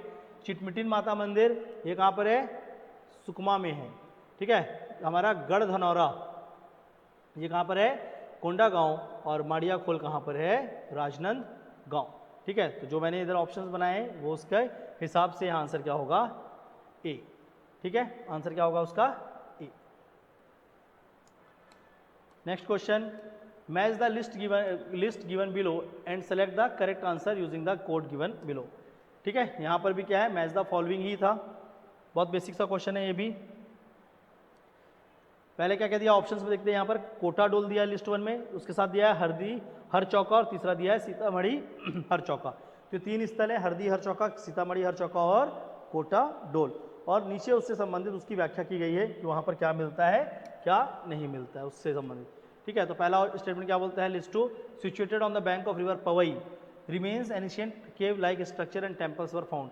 पवई नदी के किनारे स्थित है, प्राचीन गुफानुमा संरचना और मंदिरों के अवशेष यहाँ से प्राप्त हुए हैं। दूसरा बोलता है मोहावी नदी के किनारे स्थित है, यहाँ मंदिरों और मठों के अवशेष मिले हैं। Situated on the bank of river Mohavi, located on the bank of Banas and Gopat river, बनास और गोपत नदियों के किनारे स्थित है, जहाँ भगवान राम की यात्रा प्रारंभ हुई मानी जाती है। अशोककालीन मूर्तियाँ भी यहाँ से प्राप्त हुई हैं। ठीक है, तो इस तीनों को अच्छे से पढ़ लेना। एक नया इन्फॉर्मेशन भी है, जिनको नहीं पता हो इसका आंसर क्या होगा, ए होगा। तो मैंने कुछ इन्फॉर्मेशन यहाँ पर ऐड किया है, इस इन्फॉर्मेशन को प्लीज अच्छे से पढ़ेंगे आप लोग। क्या लिख रहे हैं आप लोग, क्वेश्चन नंबर 6 के आंसर के पीछे मत चलिए, आगे चलिए, उसमें हम लोग देख लेंगे जो भी है। ठीक है ना, पहले आप कर लेते हैं पूरा, फिर क्वेश्चन नंबर 6 में मैं वापस आता हूँ, वहाँ पर क्या है उसको देख लेंगे। अब बेवजह का क्वेश्चन 6 के पीछे परेशान ना हो। अभी हम लोग क्वेश्चन नंबर 22 में पहले बात कर लेते हैं, 6वें के ऊपर हम फिर से आ जाएंगे। Question number 23, which of the following statement is incorrect. ठीक है, निम्नलिखित कथनों में से कौन सा कथन गलत है। यहाँ पर आपको बताना है कौन सा कथन गलत है। ठीक है, तो यहाँ पर देखो, अगेन मैंने क्या बोला था कि कुछ ऐसे शब्द होंगे, ओनली, मेनली, ऑलवेज, एवरीवेयर, जो इस तरह के शब्द होते हैं, जो हर जगह, कभी कभी, वहाँ पे, यहाँ पे, ऐसे जो शब्द होते हैं ना, ये एक अच्छे शब्द नहीं होते हैं। ऐसे शब्द का प्रयोग किसी किताबों में नहीं किया जाता। आप ये भी देखोगे, यहाँ वहाँ ये सब शब्दों का प्रयोग किताबों में नहीं किया जाता। और प्रश्न कहाँ से बनते हैं, किताबों से। तो जानबूझकर ऐसे कुछ शब्दों का इस्तेमाल किया जाता है। जैसे कि यहाँ पर देखोगे ऑप्शन डी में, इज मेड मेनली, मुख्य रूप से किससे बन रहा है, कॉपर से। ठीक है ना, टिनटिनी पत्थर का निर्माण मुख्य रूप से तांबे से और भारी धातुओं से हुआ है। तो ऐसा बिल्कुल भी नहीं है, इसका आंसर क्या होगा, डी। और अगर बाकी स्टेटमेंट को पढ़ोगे तो वो बहुत क्लियरली आपको बताएंगे कि हाँ वैसा हो सकता है। तो ऑप्शन नंबर 23 इसका आंसर होगा D. Question number 24, read the statement given below and choose the correct answer. नीचे दिए गए कथनों को पढ़ें और सही उत्तर का चुनाव करें। ठीक है, तो यहाँ पर कुछ कथन दिए रखे हैं आपको एक्सप्लेनेशन के अकॉर्डिंगली। अरे उसके पीछे मत पड़ जाओ, है ना, हम देख लेंगे उसको जो भी है फिर से। पहले जो बचे हुए क्वेश्चन है उसको पहले हम लोग समझ लेते हैं फटाफट। तो क्वेश्चन नंबर आपका 24, ठीक है, 24वें में क्या देखा है, Jogimara is called the temple of Varun in Indian painting. Jogimara की गुफा को भारतीय चित्रकला में वरुण का मंदिर कहा गया है। इस गुफा में नृत्यक देवताओं और संगीत प्रिय हनुमान के प्रेम भाव का वर्णन किया गया। Cave describe the love between the dancing gods and the love music Hanuman. उसके बाद third statement, Jogimara cave is located in Chhattisgarh and is considered the important cave for devotion and music. Jogimara की गुफा छत्तीसगढ़ में स्थित है और इसे भक्ति एवं संगीत के लिए महत्वपूर्ण माना जाता है। This cave has many mythical sculptures and excellent painting on them. इस गुफा में कई मिथिकाएं मूर्तियां और उनके उत्कृष्ट चित्रांकन भी किए गए हैं। ठीक है, यहाँ पर जो आंसर दिख रहा होगा वो आंसर थोड़ा सा गलत है, मैं आपको उसका रियल आंसर बताता हूँ। ठीक है, तो ये जो क्वेश्चन है, आई थिंक हमारा चैट डिस्कनेक्ट हो चुका है, सो हम उसको फिर से रिकनेक्ट कर लेते हैं। ओके, तो ये जो क्वेश्चन है इसका आंसर क्या होगा? ये जो क्वेश्चन आप देख रहे हैं इसमें यहाँ पर जो ऑप्शन दिया वो गलत है, इसका आंसर होगा डी। ठीक है, मतलब तीसरा और चौथा गलत है, क्योंकि दूसरा स्टेटमेंट यहाँ पर रॉन्ग है, तो दूसरा स्टेटमेंट रॉन्ग होने के कारण ये अपने आप ये तीनों ऑप्शंस एलिमिनेट हो जाते हैं। ठीक है, तो इसका आंसर क्या होगा? इसका आंसर होगा डी फॉर डॉग। ठीक है, इसका आंसर होगा डी। इसके बाद चलते हैं question number 25, match the following. Again यहाँ पर एक बेसिक सा क्वेश्चन है। ठीक है, मैच द फॉलोइंग है, तो मैं इसको डायरेक्टली आपको आंसर बता रहा हूँ। इसका आंसर क्या होगा? D for dog. ठीक है, इस चीज़ को आप ध्यान रखेंगे। Question number 26, which of the following statement about ताला विलेज इज ट्रू। ठीक है, ताला गांव के बारे में निम्नलिखित में से कौन सा कथन सत्य है? तो ताला गांव के ऊपर यहाँ पर जितने भी स्टेटमेंट दिए हैं वो सारे स्टेटमेंट ट्रू हैं। 26वें का आंसर होगा डी। क्वेश्चन नंबर 27 से, क्योंकि यहाँ पर ऑनलाइन कुछ इश्यूज हो रहे हैं और हमारे पास ऑलरेडी आंसर्स हैं, तो मैं डायरेक्टली आपसे बात कर रहा हूँ। ठीक है, कि कहाँ पर किस चीज़ों के साथ आपके साथ ब्लफ हुआ है या क्वेश्चंस किए गए हैं। तो मैं डायरेक्टली जो क्वेश्चन एकदम इजी है उसको डायरेक्टली टिक कर रहा हूँ, ताकि आपको रिकॉर्डेड वीडियोस में मिल जाएंगे, और जो क्वेश्चन में कुछ ट्रिक्स हैं उस ट्रिक्स को एक्सप्लेन करते हुए चलता हूँ। ठीक है, तो क्वेश्चन नंबर 27, किसी भी तरीके का ट्रिक नहीं खेला गया है इसमें। इसका आंसर होगा ए फॉर एप्पल, राज्य की पारंपरिक रीति रिवाज का प्रदर्शन करना। ठीक है, question number 28, which among the following statement is related to Kharod is not correct. Kharod से संबंधित निम्नलिखित में से कौन सा कथन जो यहाँ जो दिए हुए हैं वो असत्य है? Question number 28। ठीक है, तो क्वेश्चन नंबर 28 में देखते हैं क्या क्या दिया है। खरोद बिलासपुर से 63 किलोमीटर और शिवरी नारायण से 3 किलोमीटर दक्षिण पूर्व में स्थित है। It is located 63 kilometre from Bilaspur and 3 kilometre south from the Shivrinarayan. Panduvanshi king Indrabal stablish Kharod as Indrapuri in 18th century. Panduvanshi राजा इंद्रबल ने खरोद को 8वीं शताब्दी में बसाया था। Lakshmaneshwar temple was build by king Ratnadev III in 12th century. Lakshmaneshwar मंदिर का निर्माण रत्नदेव III ने 12वीं शताब्दी में कराया था। और चौथा ऑप्शन यहाँ पर दे रखा है, Shivari Narayan and Kharod are called Vishnu Kashi and Shiv Kashi respectively. Shivari Narayan और खरोद को विष्णु काशी और शिव काशी कहा जाता है। ठीक है, तो इसमें जो थर्ड ऑप्शन है वो क्या है? रॉन्ग है। लक्ष्मणेश्वर मंदिर खरोद के ऊपर जो प्रश्न दिया गया है, तो इसका आंसर क्या होगा? सी, क्योंकि यहाँ पर क्या पूछा गया था? कौन सा कथन असत्य है? ठीक है ना, क्योंकि जो लक्ष्मणेश्वर मंदिर है उसको रत्नदेव III ने जीर्णोद्धार कराया था, ना कि उसे बनवाया था। It was just renovated by Ratnadev III and not built by Ratnadev III। Okay, next question, question number 29, choose the correct match from the following. निम्नलिखित में से सही मिलान करें। सिंपल सा क्वेश्चन है। अगेन इसका आंसर क्या होगा? A for Apple. Match the following में मोस्टली ए फॉर एप्पल था आज आंसर। ठीक है, थोड़ा सा ध्यान रखना था। विच of the following statement is not correct. निम्न में से कौन सा कथन सही नहीं है? ऑलरेडी हम इसके ऊपर डिस्कस कर चुके हैं। इसका आंसर क्या होगा? डी, क्योंकि चैत्र के साथ साथ कुंवर नवरात्रि में भी उतने ही लोग वहाँ पर जाया करते हैं। Question number 31, again very simple सा क्वेश्चन, बहुत आसान question, column A column B. ठीक है, करी बदर, करका भाट, धनौरा, खुलिया और बुज गहन। ठीक है ना, और इसके संबंधित यहाँ पर कुछ शब्द दे रखे हैं। ठीक है ना, यहाँ पर जो सिंपल उसके एक्सप्लेनेशन दे रखे हैं, मैं उस पर भी आपको डायरेक्टली बात करूँगा। इसका आंसर क्या होगा? A for Apple. ठीक है, आज छत्तीसगढ़ जीएस के जो क्वेश्चंस थे वो करंट अफेयर ओरिएंटेड क्वेश्चन, और साथ ही साथ जो छत्तीसगढ़ के स्टैटिक क्वेश्चन थे वो काफ़ी आसान थे, क्योंकि इस सेक्शन से जब पीएससी के भी क्वेश्चन आते हैं तो वो बहुत स्ट्रेट फॉरवर्ड क्वेश्चन आते हैं। बहुत ज़्यादा पीएससी भी यहाँ पर घुमाता नहीं है, वो स्ट्रेट फॉरवर्ड पूछता है। तो जहाँ पर ज़्यादा ट्रिक करता है पीएससी, वहाँ पर मैं भी करूँगा। जहाँ पर पीएससी ईजी है वहाँ पर हम लोग भी ईजी तरीके से ही जाएंगे। ठीक है, बेवजह का बहुत सारी चीज़ों को वहाँ पर नहीं डालेंगे। क्वेश्चन नंबर 32, ठीक है, निम्नलिखित कथन में से कौन सा कथन सही नहीं है? विच among the following is not correct? ठीक है, question number 32, please mark the answer. इसका आंसर होगा डी फॉर डॉग। मंदिर के केवल एक प्रवेश द्वार है जो कि उत्तर दिशा की ओर स्थित है। Temple has only one entrance gate. Rajiv Lochan मंदिर के बारे में बात था, ठीक कर रहा था, तो उसको थोड़ा सा ध्यान रखेंगे। Question number 33, what is the unique about Chitrakoot waterfall? Chitrakoot जलप्रपात की अनोखी बातें क्या है? तो सिंपल सा इसमें बात आपको पता है कि ये water, the colour of water changes according to the change in season. मौसम के साथ साथ ये क्या होते रहता है, चीज़ें बदलते रहती है। रिकॉर्डिंग में आ जाएगा, अभी उसको मत करो लाइव, ठीक है। इसके आते हैं question number 34, where are the Kaal Bhairav temple and Bagheshwari temple located? Kaal Bhairav मंदिर और बाघेश्वरी मंदिर किस स्थान पर स्थित है? इसका आंसर क्या होगा? बी सूरजपुर। यहाँ पर इसका आंसर होगा बी सूरजपुर। जितने लोग भी ऑनलाइन थे तो क्या हो रहा था, यहाँ पर बार बार नेट का इशू आ रहा है, जिसके कारण मैं इसको रिकॉर्ड करके डाल रहा हूँ। जिसको भी कोई संबंधित दिक्कतें होंगी आप उसके बारे में मुझे बता सकते हैं। Question number 35, choose the correct match pair.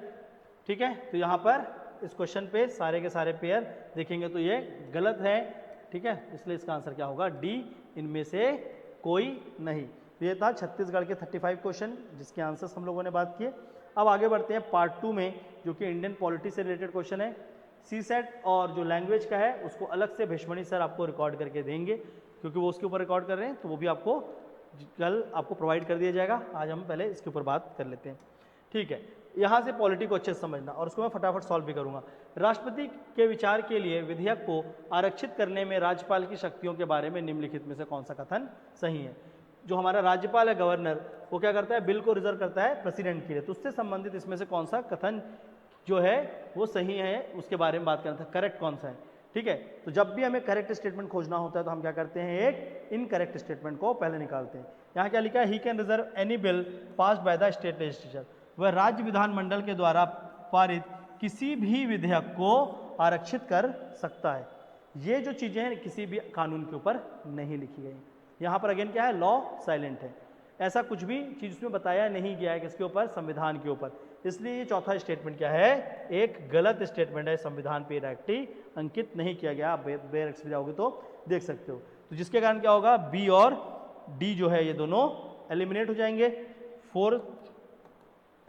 अब देखो यहां से आपको सॉल्यूशन लाने का एक और तरीका भी सिखाता हूं। अब देखो यहां पर 2 ऑप्शंस हैं, 1, 2, 3 और 1 और 3। क्या है? 1, 2 और 3 और एक ऑप्शन क्या है? 1 और 3। यहां पर सामने में कोई शब्द केवल लिखा नहीं हुआ है। ओनली वर्ड लिखता तो इसके आंसर्स बात अलग होते, पर यहाँ पर कोई शब्द क्या नहीं लिखा है? ओनली भी नहीं लिखा है। अब आपको बोल रहा है कि एक ऐसा ऑप्शन जिसमें 1, 2, 3 और 1 और 3 में से कोई एक सही हो सकता है, और यहाँ पर केवल शब्द का इस्तेमाल नहीं किया है, तो याद रखना हमेशा इसका आंसर क्या होगा? यही होगा। क्यों? क्योंकि 1 और 3 सही अगर ऑलरेडी है तो 2 को ही गलत होना पड़ेगा। समझ आ रहा है? अगर यहाँ पर केवल लिखा होता तब तो हम इस ऑप्शन को अलग तरीके से सॉल्व करते, पर जब भी ऐसा केवल ना लिखा रहे तो याद रखना जब भी इस तरीके का कोई क्वेश्चन फंसते हैं तो उसका आंसर हमेशा क्या होता है? जिसमें कम डेटा है वही होगा, ठीक है। एकदम सिंपल सा तरीका बता रहा हूँ। अब इसमें आगे अगर ओनली लिखा होता तो इसका सॉल्यूशन कुछ और हो सकता था। यहाँ पर इसका आंसर होगा सी for cat. Okay,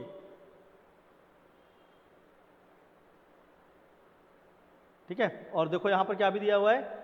it is not a discretionary power of governor. यह राज्यपाल की विवेकाधीन शक्ति नहीं है। तो यह राज्यपाल की एक्चुअल में विवेकाधीन शक्ति होती है, ठीक है। प्लीज थोड़ा सा ध्यान रखेंगे। Question number 37, which of the following will be the consequences of declaration of national emergency by president? राष्ट्रपति द्वारा राष्ट्रीय आपातकाल की घोषणा निम्नलिखित में से कौन से परिणाम होंगे? वहां जब उसको लगाया जाएगा तो क्या होगा और क्या नहीं होगा, ठीक है। तो यहां पर अगर आप देखोगे second statement, president can extend the normal tenure of Lok Sabha. तो राष्ट्रपति नहीं करेंगे इसको, टेन्योर जो है उसको बढ़ाएगा कौन? संसद बढ़ाएगा, पार्लियामेंट, ठीक है ना। राष्ट्रपति के द्वारा लोकसभा के सामान्य कार्यकाल को बढ़ाया जाता है, इसे राष्ट्रपति नहीं बढ़ाते, इसे कौन बढ़ाता है? संसद बढ़ाती है। तो स्टेटमेंट 2 जो है वो यहाँ पर गलत है, तो हम पहले स्टेटमेंट 2 को यहाँ दोनों से एलिमिनेट कर देंगे, ठीक है। अगेन फिर क्या फंस रहा है? देखो आप 1 और 4, यहाँ पर भी क्या है? 1 और 4। तो डेफिनेटली ट्रू स्टेटमेंट ने पूछा तो आंसर हमेशा इसका क्या होगा? बी होगा। तो आज इस तरह के 2 क्वेश्चन आपको इनिशियली दिए थे ताकि आप इसको समझ पाए कि इस क्वेश्चन को सॉल्व कैसे करना है विद ऑप्शंस। क्वेश्चन से आपने सॉल्व किया होगा, ऑप्शन से सॉल्व करना सीखिए थोड़ा सा, ठीक है। उसके बाद है question number 38, which of the following are true of the president ordinance making power. राष्ट्रपति के अध्यादेश बनाने की शक्ति से संबंधित ये प्रश्न है। पहला बोलता है it is laid in article 123, ये कहां पर दिया गया है, अनुच्छेद 123 में दे रखा है। इट्स एम्बिट इज को extensive with the legislative power of parliament, इसका दायरा संसद की विधायी शक्ति के समतुल्य है, बिल्कुल उसके साथ ही साथ है। जिस विषय में संसद बना सकता है उन सभी विषयों में राष्ट्रपति भी बना सकते हैं। He can promulgate ordinance only when the Lok Sabha is not in session, वह अध्यादेश तभी जारी कर सकते हैं जब लोकसभा सत्र में ना हो, और अध्यादेश इसीलिए लाया गया है कि जब सत्र में नहीं होंगे तब उस अध्यादेश को लाया जाएगा। तो ये भी स्टेटमेंट यहाँ पर क्या है, सही है। और चौथा दिखते हैं it is a discretionary power of president, यह प्रेसिडेंट की, राष्ट्रपति की विवेकाधीन शक्ति नहीं है, क्योंकि राष्ट्रपति इस चीज को भी काउंसिल ऑफ मिनिस्टर जो मंत्री परिषद है उसकी सिफारिशों पे ही, एडवाइस पे ही करेंगे। तो फोर्थ स्टेटमेंट यहाँ पर क्या है, गलत है, ठीक है। यहाँ पर क्या है, फोर्थ स्टेटमेंट गलत है। अब यहाँ पर जो क्वेश्चन है, इस क्वेश्चन में देखो यहाँ पर क्या लिया है 1 2 3, ठीक है। ये तीनों स्टेटमेंट यहाँ पर क्या हो रहे हैं, होलिस्टिकली सही हो रहे हैं। और यहाँ पर जो ऊपर देखोगे तो उसमें क्या लिखा हुआ है 1 and 2, ठीक है। यहाँ पर एक वर्ड मिसिंग है जो मैंने ऑलरेडी दिया था क्वेश्चन पे, ओनली, ठीक है, जिसके कारण इस क्वेश्चन को मैं हटाऊंगा, ठीक है ना। इस क्वेश्चन को यहाँ से हटाया जाएगा क्योंकि इसमें ओनली शब्द होना था, लेकिन वो ओनली शब्द यहाँ पर नहीं है, तो क्वेश्चन नंबर 38 को इस बेसिस पे हटाएं, ठीक है। आगे चलते हैं। The Indian president veto power is combination of, Bharat के राष्ट्रपति की वीटो शक्ति निम्नलिखित में से किससे मिलकर बनी हुई है। तो आपको पता होगा पॉकेट वीटो, एब्सोल्यूट और सस्पेंसिव। क्वालिफाइड वीटो जो होते हैं, ठीक है ना, योग्य वीटो जो होते हैं, क्वालिफाइड वीटो, ये किसके लिए होते हैं, अमेरिका के राष्ट्रपति के पास होता है, लेकिन भारत के राष्ट्रपति के पास नहीं है। तो इसका आंसर क्या होगा, डी 1 2 और 3, ठीक है। इसके चलते हैं क्वेश्चन नंबर 40 की ओर। बहुत आसान सा question. The present relationship between president and the council of minister is governed by the provision of, राष्ट्रपति और मंत्री परिषद के बीच वर्तमान संबंध निम्नलिखित प्रावधानों में से द्वारा शासित हैं। तो 42वें संविधान में जो किया गया, 48 में, 54 में या 44वें में, इसका आंसर होगा 44, क्योंकि वर्तमान में जो 44वें संशोधन से परिवर्तन किया गया है उसी से इसको लिया जाता है। Question number 41, which of the following constitutional amendment act provide for the appointment of same person as a governor of 2 और मोर स्टेट, ठीक है ना, कि एक ही व्यक्ति एक से अधिक राज्य का गवर्नर हो सकता है, इसको 7वें संविधान संशोधन पे किया गया था। आंसर इसका होगा बी। क्वेश्चन नंबर 42 आर्टिकल 154 के ऊपर है। State that governor can exercise executive power authority इधर डायरेक्टली और through officer subordinate to him. अनुच्छेद 154 में कहा गया है कि राज्यपाल अपने कार्यकारी अधिकारी का प्रयोग सीधे या अपने अधीनस्थ अधिकारियों के माध्यम से कर सकता है। अधीनस्थ शब्द शामिल है, जिसके अंदर इस सबऑर्डिनेट वर्ड्स में क्या क्या चीजें आएंगी। All the minister and chief minister, all the minister except chief minister, only chief minister and the deputy minister, all the cabinet minister, ठीक है ना, सभी मंत्री और मुख्यमंत्री। तो इसका आंसर क्या होगा, ए, ठीक है। यहाँ पर जो वर्ड है वो किसको अंकित करता है, ए, सभी मंत्री और साथ में मुख्यमंत्री। क्वेश्चन नंबर 43 अगेन बेसिक सा क्वेश्चन है। Which of the following statement about the president, राष्ट्रपति के बारे में निम्नलिखित कथन पर विचार करो। He appoint the prime minister and other minister, they hold the office during his pleasure, ठीक है ना। ये क्या करता है, प्रधानमंत्री और अन्य मंत्रियों को नियुक्त करता है जो कि उसके प्रशांत परत तक ही अपने पद में रहते हैं। He appoint the attorney general of India and determine his remuneration, attorney general hold the office during pleasure of president. ये क्या करता है, भारत के अटॉर्नी जनरल को भी नियुक्त करता है और उसी के हिस्से तक वो रहते हैं, जब तक उनके द्वारा उसको जब तक के लिए नियुक्ति दी जाए, जब उनको चाहे तो वो हटा सकते हैं। थर्ड ऑप्शन बोलता है he appoint the controller and audit general of India the chief election commissioner who hold the office during the pleasure of president. वह भारत के नियंत्रक और महालेखक परीक्षक को मुख्य चुनाव आयुक्त को भी नियुक्त करते हैं, जो राष्ट्रपति की इच्छा प्रंत पद धारण करते हैं। तो थर्ड जो है इनका टेन्योर उसके अनुसार नहीं होता है। थर्ड स्टेटमेंट यहाँ पर गलत है और फर्स्ट एंड सेकंड स्टेटमेंट क्या है, सही है। इसका आंसर होगा A for apple. Question number 44, arrange the following president of India in sequence from first to last, शुरुआत से लेकर अंत तक बताना है कि सबसे पहले कौन बने और सबसे अंतिम में कौन बने इन राष्ट्रपतियों के क्रम में, ठीक है। तो इसको प्लीज अच्छे से ध्यान रखेंगे, इसका आंसर क्या होगा, डी, ठीक है। एक बार देख लेते हैं, नहीं यहाँ पर कुछ उल्टा हो रहा है क्या, एक मिनट रुक जाओ। यहाँ पर क्या पूछा है, फर्स्ट टू लास्ट, अच्छा जो सबसे पहले बने और जो सबसे अंतिम में बने, ठीक है। तो यहाँ पर जो नाम दे रखे हैं इसमें सबसे अंतिम में कौन बने हैं, KR नारायणन, ठीक है। तो 2 लास्ट में आना चाहिए, तो ये इसमें से कुछ होगा। उसके पहले क्या दिया रखा है, 1 है आपका वेंकटरमन, ठीक है। उसके जस्ट पहले आपके आएंगे ज्ञानी जेल सिंह, ज्ञानी जेल सिंह से पहले आएंगे डॉक्टर जाकिर हुसैन, और उसके पहले संजीवा रेड्डी, ठीक है। उसका आंसर क्या होगा, D for dog. Question number 45, choose the incorrect statement about the impeachment of president. राष्ट्रपति को जब हटाया जाता है उसके बारे में, राष्ट्रपति के महाभियोग के बारे में गलत कथन का चुनाव करें। इस क्वेश्चन में पता नहीं आप लोगों ने कितने लोगों ने सही किया, ठीक है। पहला बोलते हैं प्रेसिडेंट को हटाया जा सकता है by process of impeachment for violation of constitution, ठीक है ना, संविधान के उल्लंघन करने पर राष्ट्रपति को हटाया जा सकता है, बिल्कुल सही। It can be introduce in any of the house of parliament, इस संसद के किसी भी सदन में पेश किया जा सकता है जब उनको हटाना होगा, बिल्कुल सही है। Impeachment is a quasi judicial procedure in the parliament, संसद में महाभियोग एक अर्ध न्यायिक प्रक्रिया है, यह भी बिल्कुल सही बात है। It is passed by the majority of, यहाँ लिखा है 2/3 of the majority of member present and voting, नहीं, यहाँ पर प्रेजेंट एंड वोटिंग नहीं आएगा, 2/3 बहुमत से पारित किया जाता है, किसके, उपस्थित और मतदान व्यक्ति के, नहीं, टोटल स्ट्रेंथ के, कुल सदस्यता के, कुल सदस्य के, ठीक है। जितने आए और मतदान किए वो नहीं, जो कुल सदस्य हैं उनकी मेजॉरिटी के हिसाब से इसे हटाया जा सकता है। प्लीज अच्छे से किताब को पढ़ें, थोड़ा सा ध्यान रखें, छोटे छोटे शब्दों पे गलत ना करें। Question number 46, the constitution says that the state council of minister hold office during the pleasure of governor. The word during the pleasure of governor in reality means, संविधान कहता है कि राज्य में मंत्रिपरिषद राज्यपाल की इच्छा पर पद धारण करते हैं, राज्यपाल की इच्छा पर शब्द का वास्तविक अर्थ क्या है, ठीक है। इसका मतलब होता है pleasure of legislative assembly, answer क्या होता है इसका, विधानसभा की इच्छा तक या उसके इच्छा पर। Question number 47, which of the following statement with regard to the CAG are correct. तो CAG से संबंधित यहाँ पर कुछ दिए हुए हैं, बहुत सिंपल सा क्वेश्चन था। चौथा स्टेटमेंट देखो, he has control over money from consolidated fund of India, इनके पास नहीं होता, राष्ट्रपति के पास होता है। तो 4 को हम एलिमिनेट करेंगे, आंसर होगा 1, 2, 3, इसका आंसर क्या होगा, C. Question number 48, the governor of state possesses, ठीक है। तो राज्य के जो राज्यपाल हैं उनके पास क्या होता है और क्या नहीं होता है।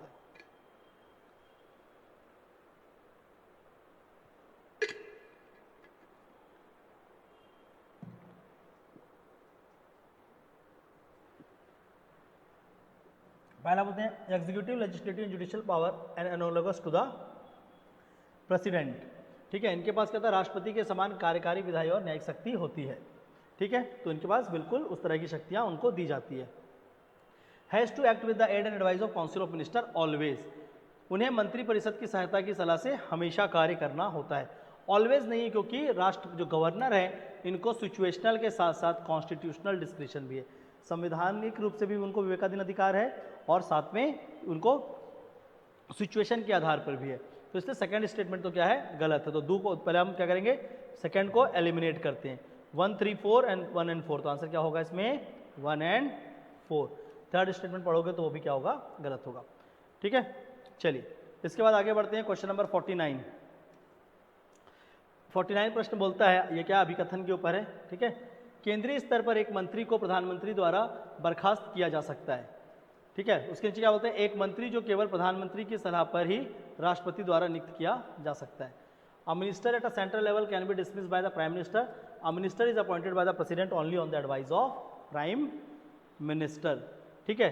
तो एक मिनिस्टर को प्रधानमंत्री के बोलने पर ही क्या किया जाता है, अपॉइंट किया जाता है, इसलिए प्रधानमंत्री उसको बर्खास्त कर सकता है, ऐसा नहीं है। ये दोनों आपस में कोई रिलेशन नहीं रखते, पर दोनों स्टेटमेंट आपस में क्या होते हैं, सॉरी एक मिनट, क्या लिखा है, मिनिस्टर ऑफ सेंट्रल लेवल, अच्छा सॉरी डिसमिस बोल रहे हैं ना, उसको डिसमिस कर सकता है प्राइम मिनिस्टर, पर उसको हटा नहीं सकता, ठीक है, सस्पेंड करना या उसको उसके पद को खत्म नहीं कर सकता, वो जो करेगा कौन, राष्ट्रपति ही करेगा। तो डेफिनेटली ये भी ट्रू है, ये भी ट्रू है। अगर यहाँ पर वर्ड क्या है, बर्खास्त, डिसमिस, तो डेफिनेटली प्रधानमंत्री उसको डिसमिस कर सकता है। इसका आंसर होगा ए फॉर एप्पल, ठीक है। इसके बाद आते हैं question number 50। Governor can reserve the bill of state government for the president. राज्यपाल राज्य के विधेयक को राष्ट्रपति के लिए आरक्षित कर सकता है। तो ये बिल्कुल ट्रू स्टेटमेंट है ना। पहले तो हम लोग यहाँ पर ट्रू फॉल्स खेल लेते हैं थोड़ा सा। तो पहला स्टेटमेंट क्या है, सही है, ये ट्रू स्टेटमेंट है, ये ट्रू है। कारण बोलता है गवर्नर है सिचुएशनल डिस्क्रिशन, गवर्नर राज्यपाल के पास परिस्थितिजनक विवेकधीन अधिकार है, ठीक है। तो सिचुएशनल डिस्क्रिशन के कारण वो नहीं रखते हैं। आर्टिकल नंबर 200 उनका क्या है, एक संवैधानिक विवेकाधीन अधिकार है, कॉन्स्टिट्यूशनल डिस्क्रिशन है, ठीक है। तो राज्यपाल के पास सिचुएशनल डिस्क्रिशन है, ये भी स्टेटमेंट बिल्कुल सही है। दोनों स्टेटमेंट अपने आप में क्या है, सही है, पर वो सिचुएशनल होने के कारण रिजर्व नहीं करते, वो कॉन्स्टिट्यूशनल डिस्क्रिशन होने के कारण रिजर्व करते हैं, वो संवैधानिक विवेकाधीन अधिकार होने के कारण उसे आरक्षित करते हैं। तो यहाँ पर क्या है, दोनों के दोनों स्टेटमेंट सही हैं, पर आर ए को एक्सप्लेन नहीं करता। अगर यहाँ पर शब्द होता संवैधानिक तो वहाँ पर वो चीज़ें सही होती कॉन्स्टिट्यूशनल होने से। अब आते हैं क्वेश्चन नंबर 51।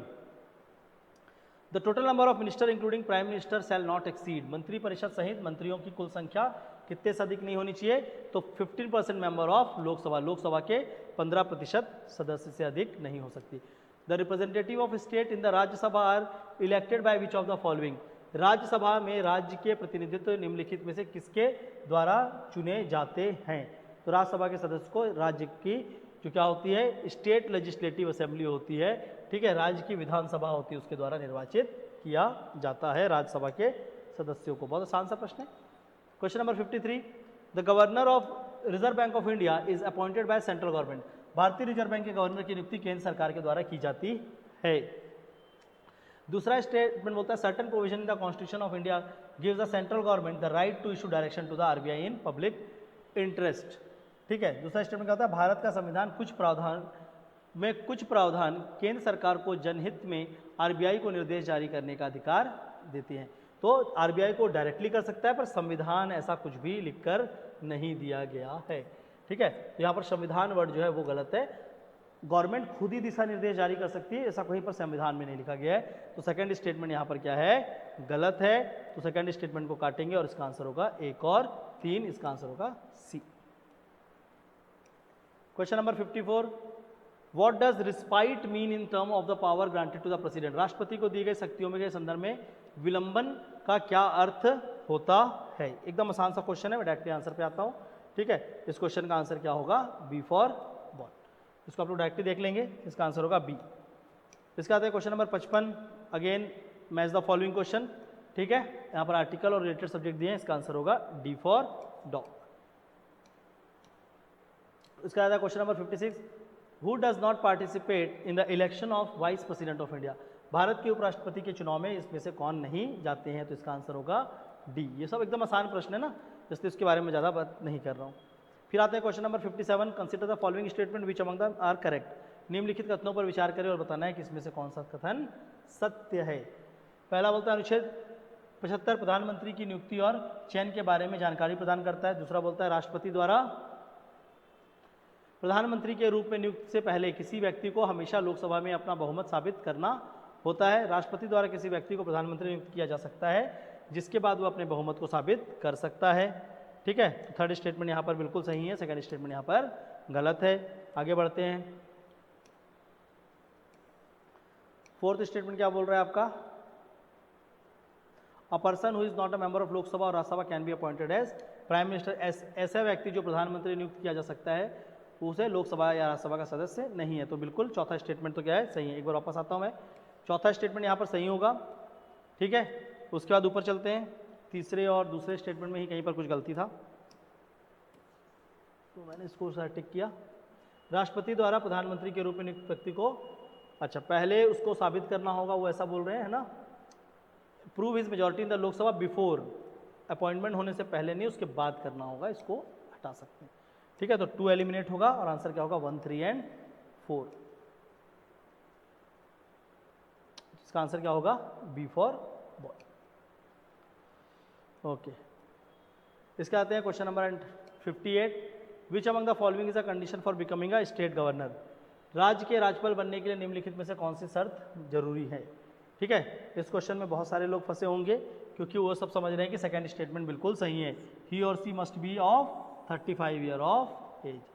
उसकी आयु 35 वर्ष होनी चाहिए। नहीं, वो 35 वर्ष को पूर्ण कर चुका हो। ही must have completed the 35 year of age, मतलब वो 36 साल का होगा। 35 साल उसके पूर्व हो जाने चाहिए। अब अच्छे से जाके पढ़ना, यहाँ क्या लिखा होगा कि उसका 35 साल कंप्लीट हो जाना चाहिए। वो 35 साल का नहीं होना चाहिए, उसके 35 वर्ष पूर्ण हो जाने चाहिए। वही व्यक्ति क्या बनता है, लिखा हुआ ऊपर, ही must have completed 35 year of his age. ऐसा लक्ष्मीकांत में लिखा हुआ है। वर्डिंग्स आप अच्छे से देखोगे। ठीक है, तो यहाँ पर आंसर क्या होगा इसका, उसको अगर हम एलिमिनेट करेंगे तो बी फॉर बॉल। ठीक है, 1, 3 और 4 और 5 जो है वो होगा। ठीक है, तो उसको कंप्लीट करना होगा 35 साल। 35 वर्ष की आयु पूरी हो चुकी हो, 35 साल का नहीं हो, उसका 35 साल की आयु पूरी हो चुकी हो। प्लीज ध्यान रखना, किताबों को अच्छे से पढ़ें। Question number 59, consider the following statement. The governor is appointed by the president bye warrant under his hand and seal. राज्यपाल को राष्ट्रपति के द्वारा हस्ताक्षर और मुहर के तहत वारंट द्वारा नियुक्त किया जाता है। आगे बोलता है the term of office of governor is not fixed by the constitution. राज्यपाल के पद की कार्यकाल संविधान द्वारा निर्धारित नहीं की गई है।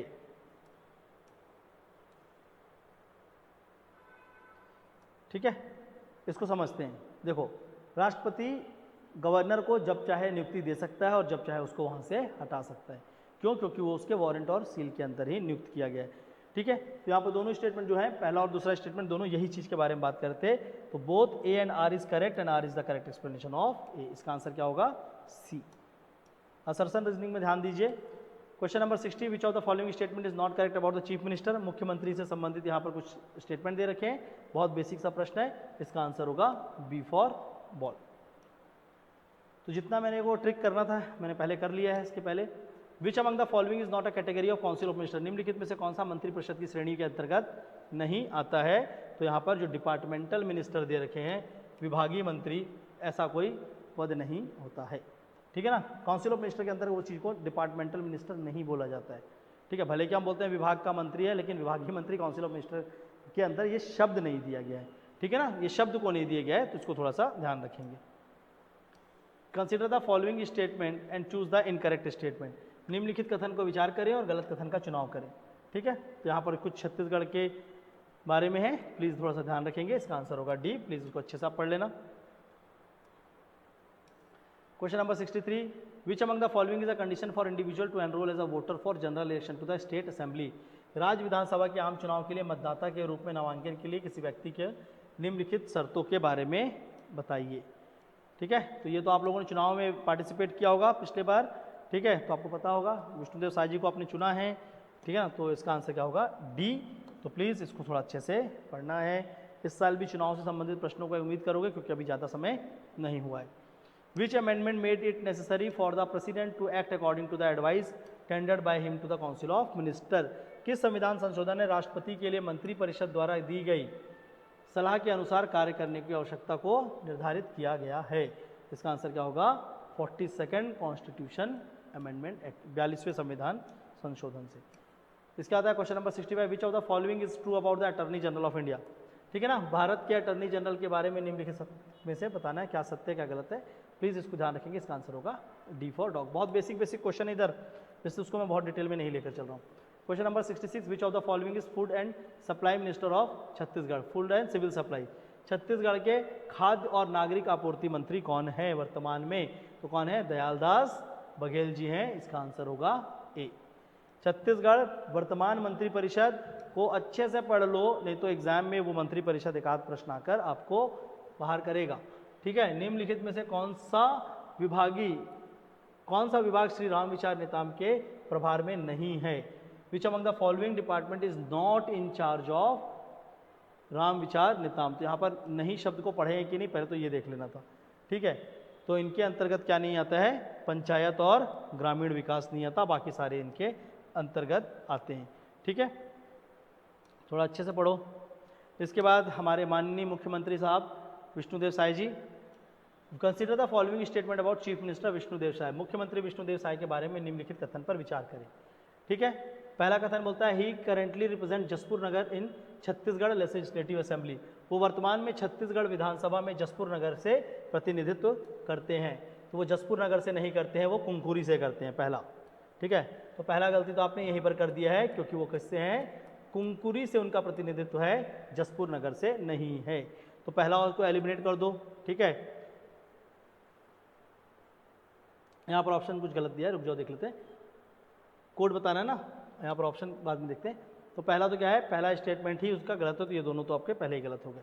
ठीक है, उसके बाद होते हैं वो भारत सरकार के खान राज्य मंत्री, इस्पात मंत्री और श्रम मंत्री, रोजगार मंत्री थे।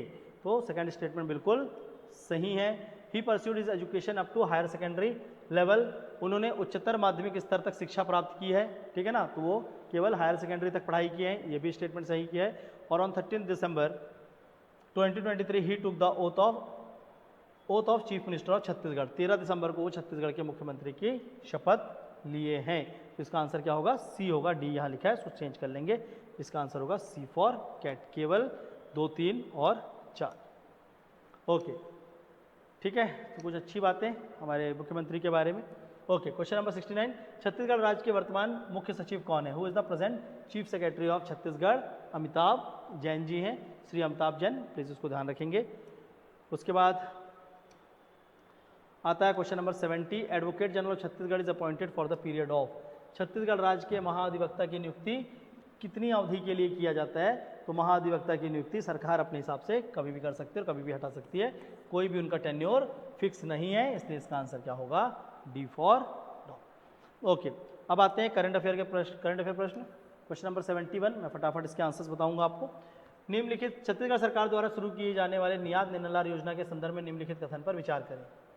नियाद नेनलार का अर्थ हमारा अच्छा, आपका अच्छा गांव, जो स्थानीय डंडामी बोली में लिया जाता है। ठीक है ना, जिसको वहाँ पर डंडामी डायलेक्ट में आपका अच्छा गांव बोला जाता है।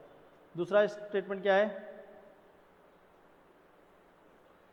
दूसरा स्टेटमेंट होता है under this scheme the state government will provide amenities in Naxal affected village with in the radius of 10 kilometre with in the Bastar. ठीक है ना, तो यहाँ पर 10 किलोमीटर रेडियस बताया गया है, पर वो कितना है, 5 किलोमीटर है। ठीक है, तो उस रेडियस को थोड़ा सा कम कर लेना और इस आंसर को आप आराम से कर सकते हैं। तो सेकंड स्टेटमेंट यहाँ पर क्या है, रॉन्ग है, बाकी स्टेटमेंट सही है। ठीक है, तो इसका आंसर क्या होगा, B, only statement 1, 3 and 4 are correct. वो 5 किलोमीटर रेडियस तक है, प्लीज ध्यान रखेंगे, 10 किलोमीटर रेडियस तक नहीं है। उसके बाद आता है question number 72, which district belong to Anita Sahu who is member of Nari Shakti self help group and is inspiring with his her effort. कौन से जिला अनिता साहू से संबंधित जो नारी शक्ति स्व सहायता समूह के सदस्य हैं और उनके प्रयास प्रेरणादायक है। ठीक है ना, तो अनिता साहू जी जो है वो कहाँ से हैं, जसपुर नगर से हैं, तो उनके बारे में थोड़ा सा ध्यान रखेंगे। अनिता साहू कहाँ से हैं, जसपुर नगर से। इसके बाद question number 73, which district was declared the first ODF plus model district of Chhattisgarh state on 15 August 2024 under स्वच्छ भारत मिशन। छत्तीसगढ़ के किस जिले को स्वच्छ भारत मिशन के अंदर ODF प्लस में लाया गया है? वो कौन सा जिला है, दुर्ग। ठीक है, उसके बाद क्वेश्चन नंबर 74, नेहरू नाम रिशाद, जिन्हें अभी क्या बना दिया गया है, Chhattisgarh backward class commission, Chhattisgarh अन्य पिछड़ा वर्ग आयोग के अध्यक्ष बनाए गए हैं। पूछा जा रहा है वो किस जिले से संबंधित हैं? तो याद रखेंगे वो धमतरी जिले के निवासी। ठीक है, वो कहाँ से हैं, धमतरी से हैं। ओके, इसके आते हैं question number 75, the Chhattisgarh government has increase the number of seats in youth hostel from 50 to how many numbers for the preparation of UPSC in New Delhi. ठीक है ना, नई दिल्ली में UPSC की तैयारी के लिए छत्तीसगढ़ सरकार के द्वारा यूथ हॉस्टल में सीटों की संख्या 50 से बढ़ाकर कितनी कर दी गई है? तो वर्तमान में कितनी कर दी गई है, 185, 185। थोड़ा सा ध्यान रखेंगे। Question number 76, who was awarded the best director at the 70th national award 2022। किसे 2022 के 70वें राष्ट्रीय पुरस्कार में सर्वश्रेष्ठ निर्देशक पुरस्कार से सम्मानित किया गया है? किसको किया गया है? सूरज बड़जात्या को किया गया है। मूवी का नाम है ऊंचाई, जिसमें अमिताभ बच्चन थे। ठीक है, तो ऊंचाई जो मूवी है उसके लिए सूरज बड़जात्या को किया गया है, जो बुजुर्गों के ऊपर एक मूवी बनाई गई थी। When and where will the international science festival of India 2024 held. भारतीय अंतर्राष्ट्रीय विज्ञान महोत्सव 2024 का आयोजन कब और कहाँ किया जाएगा? ठीक है, तो वो कहाँ पर होगा, 30 से लेकर 30 नवंबर से 3 दिसंबर गुवाहाटी में। आंसर इसका होगा B, B for ball. Please इसको देख लेना अच्छे से। With what theme the first National Space Day 2024 is celebrated and where will President Draupadi Murmu inaugurated it? पहला राष्ट्रीय अंतरिक्ष दिवस 2024 किस विषय के लिए मनाया गया और राष्ट्रपति द्रौपदी मुर्मू इसका उद्घाटन कहाँ की? ठीक है ना, तो इसका आंसर क्या होगा? बी, टॉर्चरिंग द, या सॉरी टॉर्चरिंग बोलो, टचिंग द मून। ठीक है ना, हम किसको स्पर्श करते हैं जाके? चंद्रयान से ही बनाया गया, क्योंकि उसी दिन चंद्रयान पहुंचा था। तो touching the moon, touching life, Indian space story, Bharat Mandapam new Delhi. ठीक है ना, तो भारत मंडपम न्यू दिल्ली में इसको प्रारंभ किया गया। Recently 3 more sites in India have been declared as Ramsar, which of these are included? तो भारत में अभी 3 नए क्षेत्रों को क्या बना दिया गया है? रमसार साइट बनाया गया है। उसका आंसर का नाम लिख लो उसमें। पहले लिखो नंजरायन बर्ड सेंचुरी। ठीक है, मतलब आपके पास ऑलरेडी क्वेश्चन है, इसका आंसर क्या होगा? तवा रिजर्वायर। ये तीनों प्लीज इसके बारे में पढ़ेंगे, है ना, तीनों के बारे में। आंसर क्या होगा? A. Then question number 80, what is the total area of kharif crop sown in the country this year? इस वर्ष देश में खरीफ फसलों की बुआई का कुल क्षेत्रफल कितना रहा? तो अभी अभी आया इसका डेटा, प्लीज थोड़ा सा ध्यान रखेंगे। आंसर होगा 1,65,1065 लाख हेक्टेयर। ये क्या थे? Question number 1 to 80। जिस भी क्वेश्चन में डाउट होगा प्लीज़ आप पूछ सकते हैं, ताकि उसका एक्सप्लेनेशन को फिर से एक बार आपके सामने किया जाए और चीज़ों को रेक्टिफाई करके दिया जाए। क्योंकि आज इंटरनेट के कुछ इश्यूज़ थे जिसके कारण ये बीच में ही इंटरप्ट हो गया है, तो वीडियोज़ आपको लास्ट में मिल जाएंगे अपलोडेड, तो आप वीडियोज़ को ज़रूर देखें। और किसी भी तरीके की कोई समस्या होती तो आप मुझसे डायरेक्टली कांटेक्ट कर सकते हैं, ताकि हम इसको रेक्टिफाई करते हुए आगे बढ़ सकें। ठीक है, तो आज के लिए इतना ही। और प्लीज़ अच्छे से पढ़ो, हर टेस्ट को अपना 100% एफर्ट दो। छोटे छोटे एफर्ट से ही एक बड़ी सीढ़ियों को हम चल सकते हैं। जब सीधा ऊंचाई को देखोगे तो ऊंचाई क्या होगी? बहुत दूर नज़र आती है, पर धीरे धीरे चढ़ते हुए वहाँ तक पहुँचा जा सकता है। तो आपको अगर वहाँ तक पहुँचना है तो इन छोटे छोटे जो एग्ज़ाम्स जो दे रहे हो आप टेस्ट, हर में अपने प्रयासों को बेहतर से बेहतर करें, क्योंकि यही बेहतर प्रयास अंत में आपको एक लंबी दौड़ जब आप दौड़ रहे हैं तो अंत में आपको इतनी ऊर्जा देगी कि जब अंत होगा ना, जब जिसमें से 5 से 6 मीटर बचा होगा, तब आप अपनी पूरी ऊर्जा से दौड़ोगे, क्योंकि आपने पीछे बहुत सारा मेहनत किया होगा। ठीक है, जैसे कि एक बहुत अच्छा कॉन्सेप्ट है ज्योग्राफी में, मैं भूगोल के एक्सप्रेशन बताऊंगा कि जब हम भूगोल में देखते हैं तो क्या होता है, आपको हमेशा सबसे सुंदर चीज़ क्या दिखता है? आइलैंड। ठीक है, आइलैंड जिसको बोलते हैं द्वीप। तो आपको आइलैंड दिखता है और आप आइलैंड जाते हैं, वहाँ पर इंजॉय करके आते हैं। ठीक है, पर वो एक आइलैंड जिसको आप इतना इंजॉयबल बताते हैं, अगर उसकी गहराई तक जाओगे तो समुद्र के गहराई से प्रारंभ होता है, तो एक पर्वत से भी बड़ा होता है, लेकिन आप उसको एक छोटा सा द्वीप के रूप में मानते हैं और उसको जाकर एंजॉय करते हैं। पर उसके पीछे उसको द्वीप बनने के लिए इतने सारे गहराइयों को पार करना पड़ता है। तो यही बनो आप भी, ये आपको भी बनना है कि आपके अंदर ये जो मेहनत है ये बहुत गहराइयों तक भरी होनी चाहिए। आपके व्यक्तित्व में वो गहराई होनी चाहिए, जिससे जब आपका ऊपर का स्तर को देखेंगे तो ये एक अच्छा व्यक्ति है, सम्मानजनक व्यक्ति है, मेहनत करता है। इस आपकी पर्सनैलिटी में बहुत सारी चीज़ों को लोग बोलेंगे सिर्फ ऊपर की चीज़ों को देखकर, क्योंकि वो आपका पद बस होगा उसी के आधार पे, पर उसके नीचे की जो गहराई है इसको आपको बहुत अच्छे से जितना बृहद हो सके उतना बड़ा बनाना है। और उसके लिए क्या करना है? निरंतर पढ़ाई करते चलना है। This is all from my side for this test. मिलते हैं अगले टेस्ट में। Thank you all.